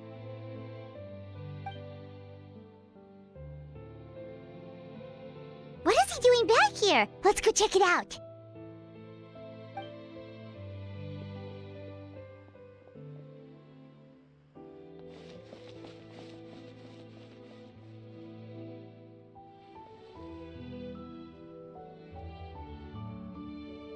Father, the bottled flames have been administered. Filial and the others have left the house. And you? What have you decided? Thank you for giving us that choice, Father. But we never wanted to leave the house. It's the only home we've ever known. Lynette and Fremine feel the same way. They're recuperating back at the Hotel Bouffe d'été. But I decided to come back and tell you where we stood. I'm sure you're well aware of the expectations I have for you. I want you to follow in my footsteps and become the next king of the house. Yet you seem to have different ideas. I must admit, I'm rather surprised by your decision to stay. There's nothing wrong with choosing to live a quiet life. Leading this organization is a heavy responsibility, one not so easily carried by someone forced onto the throne. I just never understood what you saw in me. What made you believe I was deserving of that throne? You're brave, talented, and, most importantly, you cherish your family. You would do anything to protect them, even if it costs you your life.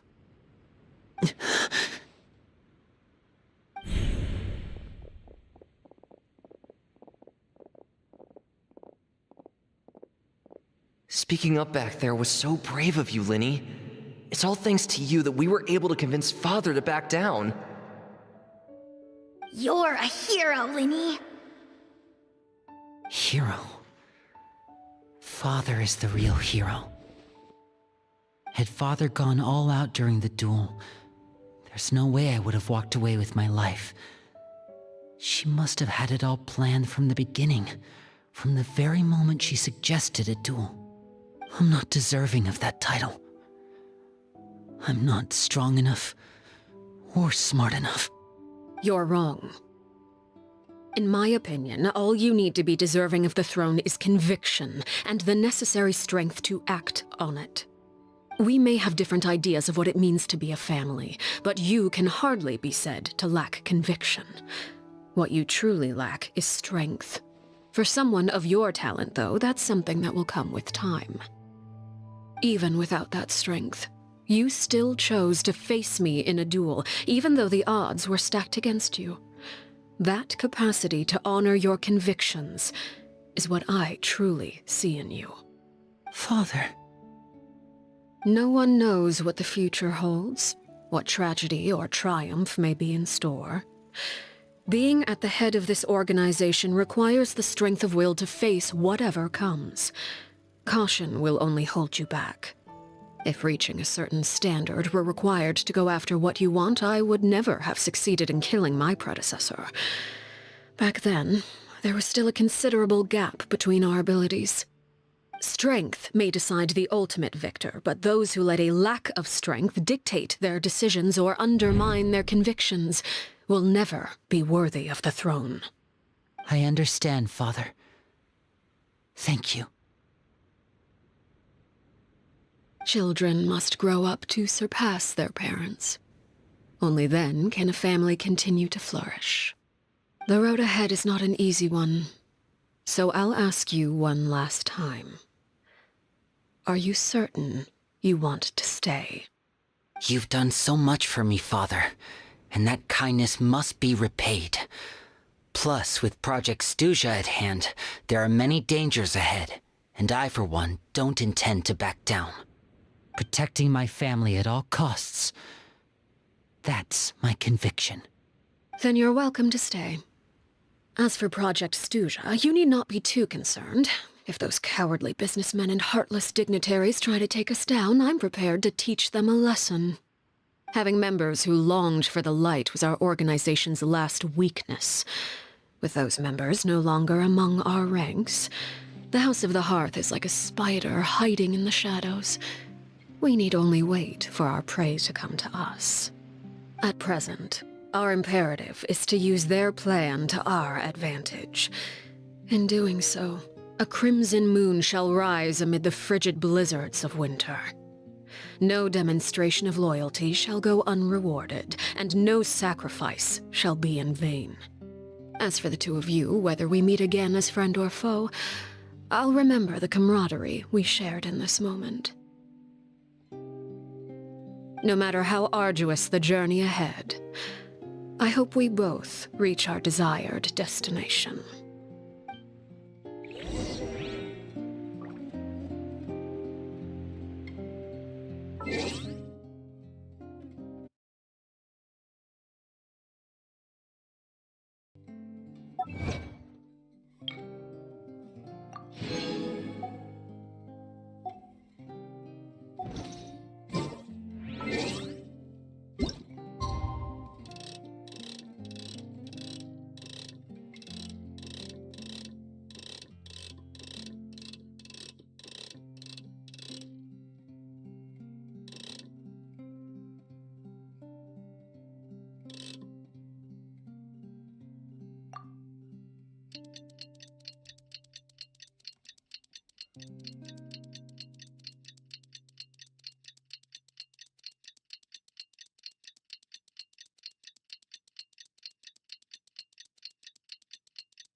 Didn't Lenny...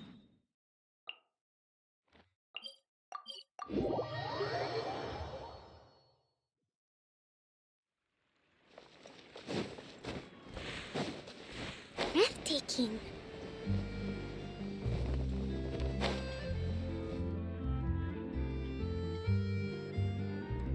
Lynette? Fremine? How are you feeling? Much better. Whew, what a relief! What about you? Are you feeling alright? I knew you'd come out unscathed. Us, on the other hand, well, we've been bedridden for 2 days. I couldn't even turn over.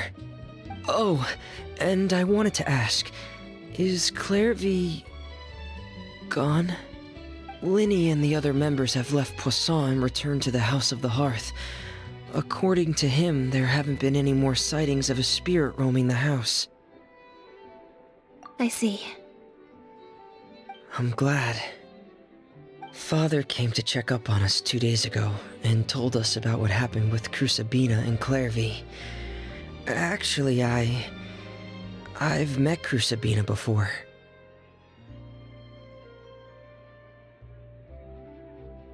Wait, what? You've met the former knave?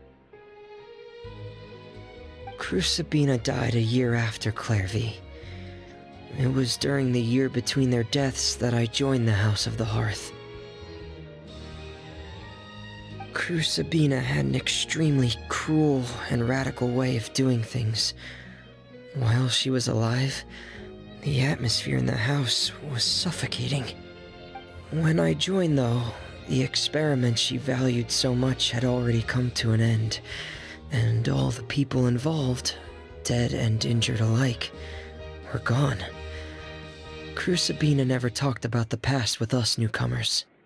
A couple of months after I joined, Father killed Crusabina and burned all her files. With that, the names of all the people subjected to her experiments, Clairvy included, were lost to the flames, along with the painful memories they represented. Father took in Lenny and me a couple months after that, but she never mentioned anything about Crusabina or Clairvy. It really seems like something she was planning to keep to herself. The last time you talked to her, did she mention why she kept it a secret for so long? She said she didn't want us to be affected by the darkness of the past. She was worried we'd develop a false sense of gratitude towards her if we knew about it. The foundation of a family should be free of any corrupting influence. Whatever happened in the past, it has nothing to do with who we are now. And that's what Father told us in the end. But I still thanked her for everything. It was only after hearing about what Crusabina did that I finally realized how insignificant our lives could have been. The members of the house meant nothing to her. To say that she valued them in any way, even just as a tool, would probably be giving her too much credit. If Father hadn't taken over the House of the Hearth, I probably would have already. Father rarely brings up the fact that she saved us. She doesn't believe that being indebted to her should be what ties us together. But even if we didn't owe her anything, we would still choose to stay. Because this is our home. We may have arguments or times when we feel wronged. Some people may even choose to leave. But as long as Father is here, we will always have a home. Whether the path before us is bathed in sunlight or shrouded in shadow, we'll follow Father wherever she chooses to go. So I wanted to say thank you for helping us make it through this crisis. Without your help, we could have lost a lot more along the way. Oh, we didn't do anything, really. Of course. You're welcome anytime. Are Filial and Nantoy okay? I actually saw them at a cafe this morning. They didn't recognize me. From what I could tell, they were drinking coffee and talking about one of the operas that started running recently. They seemed happy. If I had to take a guess, I would say they finally found the kind of life they always wished for.